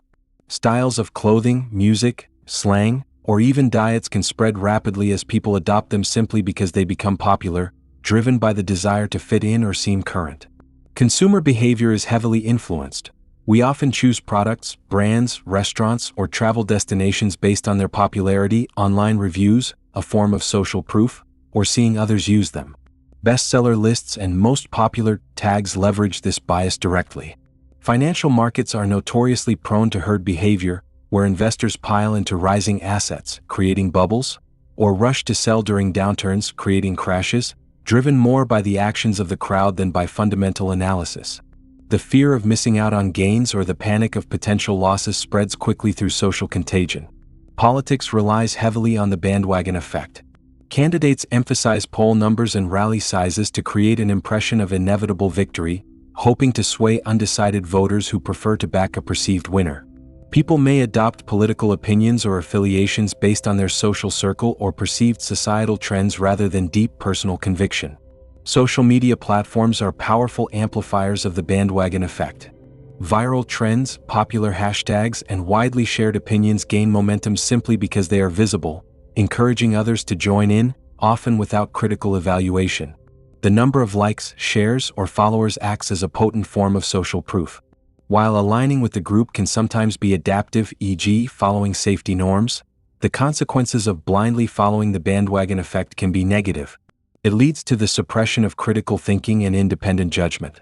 We stop evaluating choices based on their intrinsic merits and instead rely on popularity as a proxy for quality or truth. This can lead us to adopt irrational beliefs, make poor decisions, or participate in harmful behaviors simply because others are doing it. It contributes to market bubbles and crashes, political polarization as people conform to group ideologies, and the spread of misinformation as popular but false claims gain traction. It erodes individuality and diversity of thought, creating pressure towards homogeneity. This thinking error can make us passive followers rather than active, discerning participants in our own lives and society. How can we resist the allure of the bandwagon and cultivate more independent thought and action? The first step is recognizing the pressure to conform and the influence of social proof. When you feel drawn to something simply because it's popular, pause and ask yourself why. Are you genuinely interested, or are you primarily influenced by the crowd? Make a conscious effort to evaluate choices based on your own values, needs, and independent research, rather than relying solely on popularity. Actively seek out diverse perspectives and information sources that challenge the prevailing narrative. Don't limit yourself to the echo chamber of popular opinion. Cultivate confidence in your own judgment. Recognize that it's okay to hold minority opinions or have different preferences. True authenticity often lies in deviating from the crowd. Practice critical thinking, question assumptions, evaluate evidence, and consider alternative explanations before accepting a popular belief or trend. Ask, what is the actual evidence supporting this beyond its popularity? Develop strong personal values. Knowing what truly matters to you provides an anchor against the shifting tides of social trends. Reduce exposure to sources that heavily emphasize popularity or create FOMO, such as limiting time on certain social media feeds. Finally, find courage in dissent when necessary. Sometimes, standing apart from the crowd is the most rational or ethical course of action. Understanding the bandwagon effect empowers us to navigate social pressures more consciously. It allows us to appreciate the value of community and shared norms while retaining our capacity for independent thought and authentic choice. As you continue to relax deeply, acknowledge the natural human desire to belong, the subtle pull of the crowd. Recognize this pull not as a command, but as a gentle current you can choose to navigate. Cultivate a quiet confidence in your own inner compass, your own unique perspective. Find peace not in conforming, but in aligning your choices with your authentic self, allowing you to rest deeply, secure in your individuality amidst the ebb and flow of social influence. Status quo bias. Our final exploration for this part of our journey delves into a subtle yet powerful force that often keeps us rooted in the familiar, sometimes preventing beneficial change: the status quo bias. This cognitive bias describes our inherent preference for the current state of affairs, our tendency to stick with what we know and avoid change, even when alternative options might be objectively superior. It's the psychological inertia that makes us favor inaction over action, the default option over a new possibility. Like a comfortable old chair, the status quo feels safe and known, and the effort and uncertainty associated with change often seem daunting. This psychology trap is not necessarily about consciously resisting progress. It's often an unconscious preference for stability and the path of least resistance, but it can significantly hinder personal growth, innovation, and optimal decision-making. The status quo bias is driven by a confluence of several potent psychological factors. Loss aversion, which we explored earlier, plays a significant role. Any change from the status quo inevitably involves giving something up, losing the familiar. Potential losses associated with change tend to loom larger in our minds than the potential gains offered by alternatives. We fear regretting a change that turns out badly more than we anticipate the potential benefits of a successful change. This fear of loss and regret creates a strong bias towards sticking with the current situation, which feels safer because its flaws are known, whereas the potential flaws of alternatives are uncertain. Cognitive effort and complexity also contribute. Evaluating alternatives, weighing pros and cons, and making a deliberate choice to change requires mental energy. Sticking with the status quo, on the other hand, is often the easiest option, requiring no active decision or effort. Our brains, seeking efficiency, often default to this path of least resistance. The mere exposure effect further reinforces this bias. Simply being familiar with something tends to increase our liking for it. The current situation, simply by virtue of being familiar, feels more comfortable and preferable than unfamiliar alternatives. Furthermore, there's often an implied endorsement of the status quo. We might subconsciously assume that the current state of affairs exists for a reason, that it must have certain advantages or must have been chosen rationally in the past. This perceived legitimacy makes deviating from it feel riskier or less justified. In situations involving default options, like retirement plan enrollments or software settings, the status quo bias is particularly powerful. People overwhelmingly tend to stick with the default option presented to them, even if actively choosing a different option might be more beneficial. The default becomes the status quo, and overcoming the inertia to change it requires conscious effort. The status quo bias influences our decisions in countless domains. In consumer behavior, we often stick with the same brands of groceries, the same bank, the same insurance provider, or the same utility company year after year, even if switching could save money or offer better service. The perceived hassle and uncertainty of changing outweigh the potential benefits for many. In our careers, individuals might remain in jobs that are unfulfilling or offer limited growth potential simply because leaving feels too risky or requires too much effort. The comfort of the familiar, even if suboptimal, overrides the potential rewards of seeking a new opportunity. Health decisions are also affected. People struggle to adopt healthier diets or exercise routines because it requires breaking established habits and routines, the status quo. Sticking with unhealthy but familiar patterns often feels easier than making the necessary changes. Technology adoption often faces resistance due to this bias. People may hesitate to switch to new software, operating systems, or devices, even if they offer significant improvements, because they are comfortable with the familiar interface and fear the learning curve associated with the new technology. In personal relationships, the bias can contribute to staying in stagnant or unhappy situations out of familiarity or fear of the uncertainty that change might bring. Even societal and political change often faces resistance rooted in the status quo bias. People may prefer familiar institutions and policies, even with known flaws, over potentially disruptive reforms whose outcomes are less certain. The primary consequence of the status quo bias is missed opportunities. By defaulting to the familiar, we may fail to discover better alternatives, achieve greater success, or experience personal growth. It leads to stagnation, preventing individuals, organizations, and societies from adapting and improving. We might end up with suboptimal outcomes simply because we failed to overcome the inertia of the present. It makes us vulnerable to being passively guided by default options set by others, potentially against our best interests. This thinking error prioritizes comfort and ease over potential improvement and optimal choice. How can we overcome the powerful pull of the status quo and make more conscious, proactive choices? Again, awareness is the fundamental starting point. Recognize that you likely have an inherent bias towards sticking with the current situation. When faced with a decision that involves maintaining the status quo versus making a change, consciously challenge the default. Ask yourself, if this weren't the current situation, would I actively choose it today? Frame the decision not just in terms of the risks of changing, but also the risks and opportunity costs of not changing. What might you be missing out on by sticking with the familiar? Actively seek out and evaluate alternatives. Don't just assume the status quo is adequate. Make an effort to research other options and compare them objectively based on relevant criteria. Try to view the status quo as just one option among many, rather than the privileged default.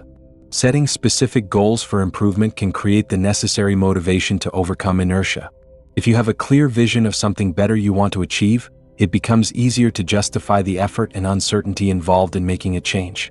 Break down large changes into smaller, more manageable steps.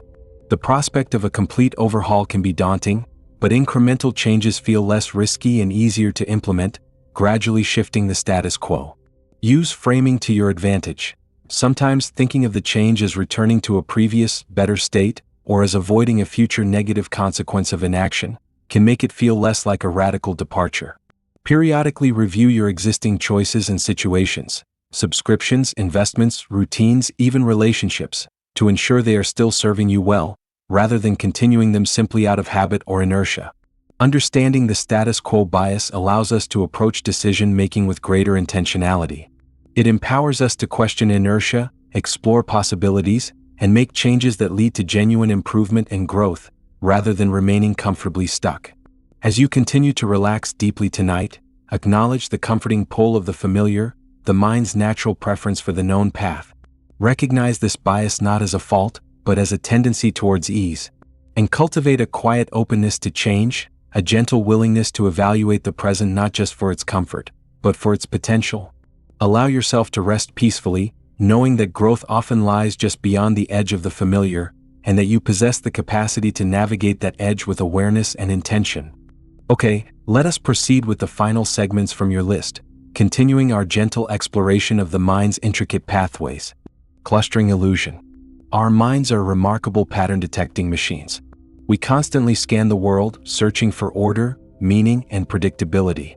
This ability is crucial for learning and navigating life. However, this powerful pattern-seeking drive can sometimes lead us astray, causing us to perceive meaningful clusters or streaks in data that is, in fact, purely random.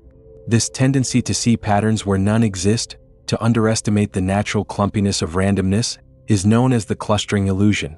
It's a fascinating cognitive bias, closely related to our difficulties with probability, and it represents a psychology trap where our innate desire for order overrides a realistic appreciation for the true nature of chance.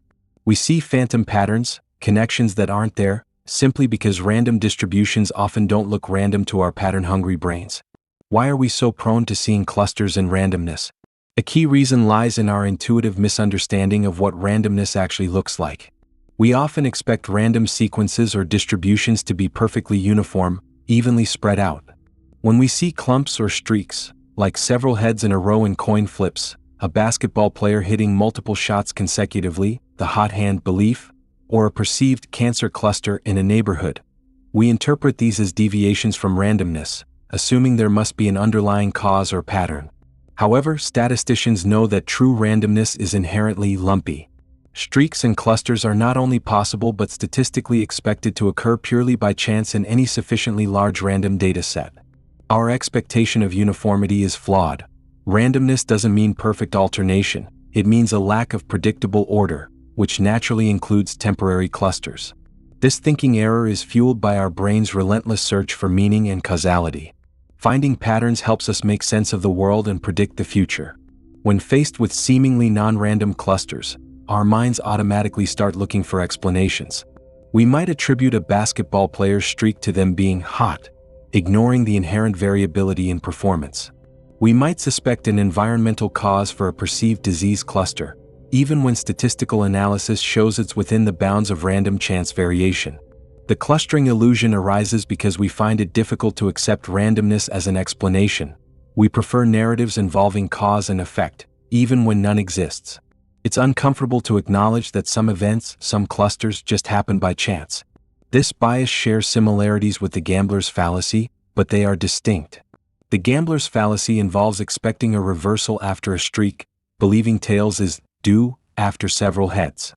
The clustering illusion, particularly in its hot hand manifestation, involves expecting a streak to continue, believing the player who made several shots is more likely to make the next one. Both biases stem from misinterpreting randomness, but they reflect different flawed expectations about how random sequences behave, one expecting balance, the other expecting persistence of perceived patterns. The clustering illusion appears in many contexts. In finance, investors might perceive trends or patterns in random stock market fluctuations, leading them to make buying or selling decisions based on illusory signals rather than fundamental analysis.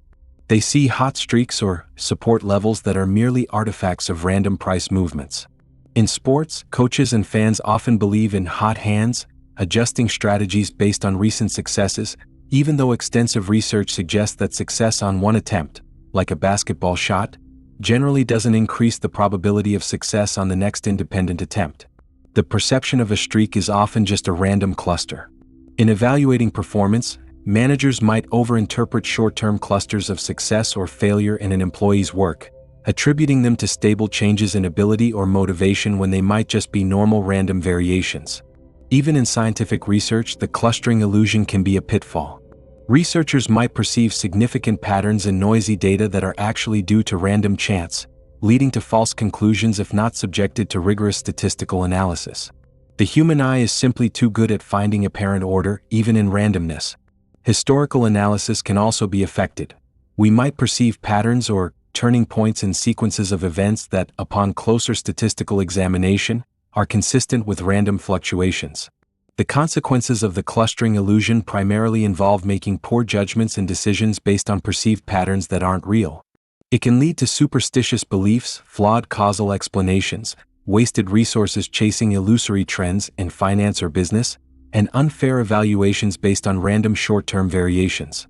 It reinforces our tendency to see meaning and intention where there is only chance, potentially leading us away from more rational explanations and strategies. This psychology trap convinces us of order where none exists, hindering our ability to accurately assess probability and randomness. Combating the clustering illusion requires cultivating a better intuitive understanding of randomness and probability, combined with a healthy dose of skepticism towards perceived patterns. Firstly, consciously remind yourself that random processes naturally produce clusters and streaks. Don't expect perfect uniformity. Learning about basic statistical concepts like standard deviation and random distributions can help recalibrate your expectations about what randomness actually looks like. When you encounter a perceived cluster or streak, ask critical questions. Is the sample size large enough to draw conclusions? Could this pattern plausibly occur by chance alone? What is the baseline rate or expected variation? Employing statistical tools and analysis, rather than relying solely on visual inspection or intuition, is crucial when evaluating data for patterns. Formal statistical tests can help determine whether a perceived cluster is genuinely significant or likely due to random chance. Be wary of explanations that are created after observing a cluster. It's easy to construct a narrative to fit any random pattern once you've seen it, a form of hindsight bias. Focus on predictive power. Does the perceived pattern allow you to accurately predict future outcomes better than chance? Often, illusory patterns break down quickly. Maintaining skepticism towards anecdotal evidence and hot streak narratives is important. Remember that compelling stories about patterns often overshadow the less exciting reality of random variation. Understanding the clustering illusion helps us navigate a world full of apparent patterns with greater clarity and less susceptibility to misinterpretation. It encourages a more scientific and statistically informed approach to evaluating information. As you continue to relax deeply, let go of the mind's constant striving to impose order on everything. Acknowledge the beauty and prevalence of randomness in the universe.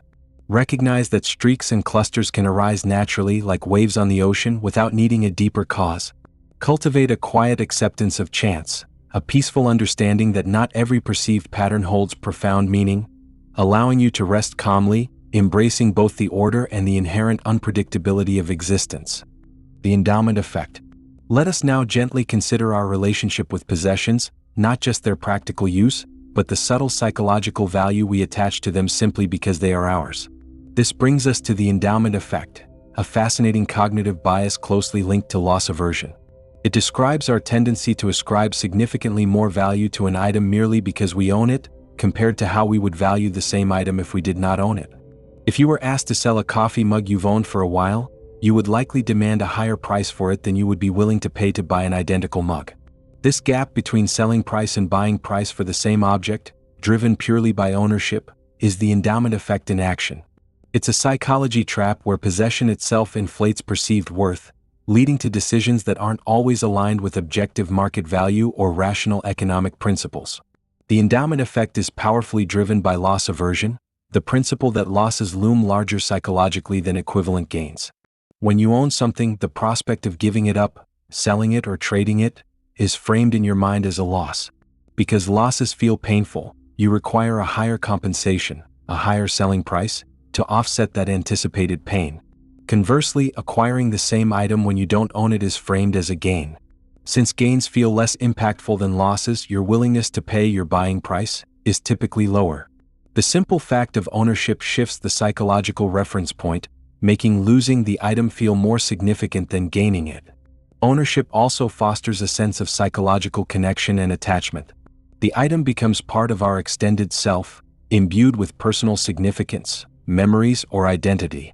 This emotional attachment increases its subjective value to us, further widening the gap between our selling price and what a non-owner might be willing to pay. We aren't just selling an object, we're parting with something that feels like a piece of ourselves. Even for mundane items, the mere fact of possession can create a subtle sense of psychological ownership that inflates perceived value. Classic experiments vividly demonstrate the endowment effect. In one famous study by Daniel Kahneman, Jack Netsch, and Richard Thaler, participants were randomly given either a coffee mug or a sum of money. Those given the mug were asked the minimum price they'd sell it for, while those given money were asked the maximum price they'd pay for the mug. Consistently, the sellers demanded roughly twice as much money to part with their mug as the buyers were willing to pay to acquire one. Ownership itself dramatically changed the perceived value.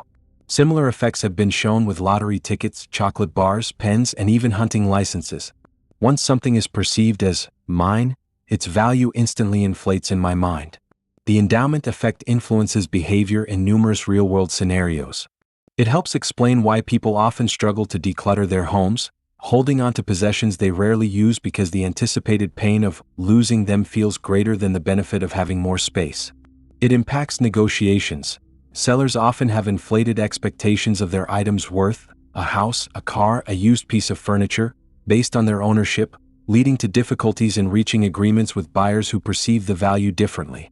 In financial markets, investors might hold on to underperforming stocks they own, loss aversion combined with endowment, longer than they rationally should, demanding a higher price to sell, closer to their original purchase price perhaps, than the current market valuation warrants. They are reluctant to lose the stock at its current lower price. Companies leverage the endowment effect through strategies like free trials and money-back guarantees. Once you've used a product for a while, even on a trial basis, a sense of ownership develops. Returning it feels like a loss, making you more likely to subscribe or complete the purchase. Car dealerships encourage test drives for the same reason. Experiencing the car fosters a feeling of temporary ownership, increasing attachment and willingness to buy. The consequences of the endowment effect primarily involve suboptimal decision-making and market inefficiencies. It leads us to overvalue what we have and potentially undervalue what we could gain by trading or selling. It creates friction in negotiations and transactions, as buyers and sellers struggle to agree on value due to differing reference points based on ownership. It contributes to clutter and an inability to let go of possessions that no longer serve us. It can lead to poor investment decisions based on emotional attachment rather than objective market analysis. This thinking error essentially makes us sticky, resistant to parting with what we possess, even when doing so would be beneficial. How can we mitigate the influence of the endowment effect and make more rational decisions about ownership and value? Awareness is the crucial first step. Recognize that you are likely to overvalue things simply because you own them. When considering selling something, try to consciously adopt the perspective of a buyer. Ask yourself, what would I realistically be willing to pay for this item if I didn't already own it? This shift in perspective can help counteract the ownership bias. Similarly, when considering buying something, ask, if I own this already, what would be the minimum I'd sell it for? This might reveal if the asking price is truly reasonable from your own potential owner perspective. Focus on opportunity costs. Instead of dwelling on the loss of selling an item, focus on what you could gain by selling it, the money, the space, the freedom from maintaining it. Frame the decision around future benefits rather than past ownership. For significant items like houses or investments, seeking objective valuations from neutral third parties can provide a crucial reality check against your own potentially inflated sense of worth. Establish clear criteria for letting go of possessions. Regularly reviewing items and asking, have I used this in the past year? Or, does this still bring me joy or serve a purpose? Can help detach ownership from utility and make decluttering easier. Practice detachment. Remind yourself that possessions are just things, and your identity or well-being is not solely tied to them. This mindful approach can lessen the emotional sting of parting with owned items. Understanding the endowment effect allows for more rational economic choices and a healthier relationship with possessions. It helps us see value more objectively, less clouded by the simple fact of ownership. As you continue to relax deeply, gently observe any attachments you hold to possessions. Notice the subtle way ownership can inflate perceived value. Recognize this tendency not as greed, but as a natural human bias rooted in loss aversion. Cultivate a quiet sense of detachment, appreciating things while you have them but holding them lightly. Find peace not in possessing, but in discerning true value, allowing you to rest freely, unburdened by the weight of ownership itself. Reactance. Let us now explore a fascinating psychological phenomenon that arises when we feel our freedom is being threatened or restricted. Reactance. This is the strong motivational state, often experienced as irritation, resistance, or outright defiance, that occurs when we perceive that someone or something is trying to limit our choices, control our behavior, or tell us what to think or do. When pushed, we instinctively push back. We feel an urge to reassert our autonomy and freedom by doing the opposite of what is being pressured upon us, even if that action goes against our own better judgment or initial preferences. Reactance is a powerful psychology trap, a defense mechanism for preserving personal freedom, but one that can lead to counterproductive behaviors and strained relationships if not understood and managed. It's the rebellious spark within us that ignites when we feel cornered. The theory of psychological reactance was developed by psychologist Jack Brem in the 1960s. He proposed that humans have a fundamental need for freedom and autonomy, the ability to choose their own actions and beliefs. When this freedom is perceived to be threatened or eliminated, it triggers a negative emotional state, reactance, and motivates behavior aimed at restoring that freedom. The stronger the perceived threat to freedom, the more important the freedom seems, and the stronger the reactant response is likely to be. This response often manifests as doing the exact opposite of what is being advocated or forbidden, or adopting the forbidden attitude even more strongly. It's a way of saying, "You can't control me." Several factors influence the strength of reactance. The importance of the threatened freedom matters greatly. We react more strongly when a freedom we value highly, like freedom of speech or choice in major life decisions, is restricted compared to a minor freedom. The magnitude of the threat also plays a role. A complete ban or forceful command is likely to elicit more reactance than a gentle suggestion or minor restriction. The source of the threat can be influential. Pressure from an authority figure we dislike or distrust might trigger stronger reactance than advice from a respected friend. Finally, individual differences exist. Some people have a naturally stronger need for autonomy and are more prone to reactant responses than others. We encounter reactance frequently in everyday life, often without labeling it as such. Consider the stereotypical rebellious teenager. When parents issue strict commands or prohibitions, you absolutely cannot hang out with that person. It can trigger reactance, making the forbidden activity or person seem even more attractive. The teen isn't necessarily motivated by the activity itself, but by the desire to assert their independence against perceived parental control. Similarly, unsolicited advice, even if well-intentioned, can sometimes backfire. If someone feels pressured to follow advice they didn't ask for, reactance might lead them to disregard it or even do the opposite, simply to maintain their sense of autonomy over their own decisions. Marketing and public health campaigns must navigate reactance carefully. Forceful or overly prescriptive messages, "You must quit smoking," or "You have to buy this product," can trigger resistance. Consumers might deliberately avoid a product that feels aggressively pushed upon them. Health campaigns often find more success with messages that emphasize choice, provide information empoweringly, and highlight the benefits of positive behaviors rather than simply forbidding negative ones. Reverse psychology, in a sense, plays on reactance, suggesting one course of action hoping the person will react by choosing the opposite, desired course. Warning labels or censorship attempts can sometimes inadvertently increase interest in the forbidden item or information due simply to the reactant urge to explore what is being restricted, sometimes called the Streisand effect. Workplace dynamics are also affected. Micromanaging bosses who dictate every detail of an employee's work often encounter resistance, decreased motivation, and even subtle sabotage, not necessarily because the instructions are wrong, but because the lack of autonomy triggers reactance. Employees feel controlled and strive to reassert their freedom, sometimes in counterproductive ways. Negotiations can stall if one party feels the other is being too demanding or trying to force concessions. Reactance leads them to dig in their heels. The consequences of reactance, while stemming from a healthy desire for autonomy, can be problematic. It can lead individuals to make choices that are genuinely harmful to themselves or others, simply out of defiance, e.g., refusing to wear a seatbelt because it's mandated or rejecting sound medical advice because it felt like an order. It can damage relationships as resistance and opposition become the default response to perceived pressure from partners, family, or friends. It hinders effective communication and persuasion, as forceful arguments often backfire. It can prevent people from accepting help or guidance that could genuinely benefit them. This psychology trap prioritizes the assertion of freedom over rational consideration of the best course of action. So, how can we manage reactance in ourselves and interact more effectively with others prone to it? Self-awareness is key. Recognize when you feel that internal pushback, that irritation when feeling pressured. Ask yourself, am I resisting this because it's genuinely a bad idea, or because I feel my freedom is being threatened? Separating the message from the feeling of being controlled allows for more rational evaluation. When trying to persuade or influence others, avoid forceful language, commands, or threats. Instead, use gentler approaches. Provide information, offer choices, highlight potential benefits, frame suggestions tentatively, "You might consider," or "Some people find it helpful too," and emphasize their autonomy. Ultimately, the decision is yours. Acknowledging the other person's freedom to choose can preemptively diffuse reactance. Listening actively and empathetically when someone expresses resistance is also crucial. Try to understand the underlying need for autonomy that might be driving their reaction, rather than just pushing back against their opposition. Sometimes, simply feeling heard and understood can lessen reactant feelings.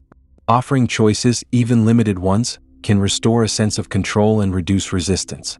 Instead of saying you must do X, try, would you prefer to do X now or later? Or here are options A and B, which makes more sense to you?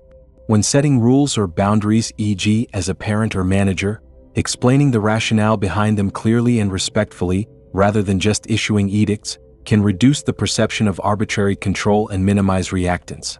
Focus on collaboration rather than coercion. Understanding reactance provides valuable insight into human motivation and social interaction. It highlights the fundamental importance of autonomy and the counterproductive nature of excessive control. As you continue to relax deeply, acknowledge the innate desire for freedom within yourself and others. Recognize the spark of resistance that ignites when choices feel constrained. See it not as mere stubbornness, but as a deep-seated drive for self-determination. Cultivate communication styles that honor this need for autonomy, both in how you express yourself and how you respond to others. Find peace in knowing that true influence often comes not from pressure, but from respect for freedom, allowing you to rest calmly, secure in your own autonomy and respectful of others. Ikea Effect. Our final exploration on this journey into the mind's subtle workings brings us to a phenomenon many of us have likely experienced firsthand, perhaps while assembling flat-pack furniture: the Ikea Effect. This cognitive bias, named after the famous Swedish furniture retailer known for its self-assembly products, describes our tendency to place a disproportionately high value on products we have partially created or assembled ourselves. That bookcase you struggled to put together, the slightly lopsided cake you baked from scratch, the personalized playlist you curated, we often value these things more than identical or even objectively superior items created by others. The Ikea effect is a fascinating psychology trap rooted in the concepts of effort justification, feelings of competence, and psychological ownership, demonstrating that the labor we invest in something tangibly increases its subjective worth to us. The psychological mechanisms behind the Ikea effect are multifaceted. A primary driver is effort justification, a concept related to cognitive dissonance. When we invest significant time, effort, and perhaps frustration into creating something, we need to justify that effort to maintain a sense of consistency. It feels dissonant to believe we struggled greatly for something of little value. To resolve this dissonance, we unconsciously inflate our perception of the finished product's quality and worth. I worked so hard on this, we think, it must be really good/valuable. The effort itself becomes intertwined with the perceived value of the outcome.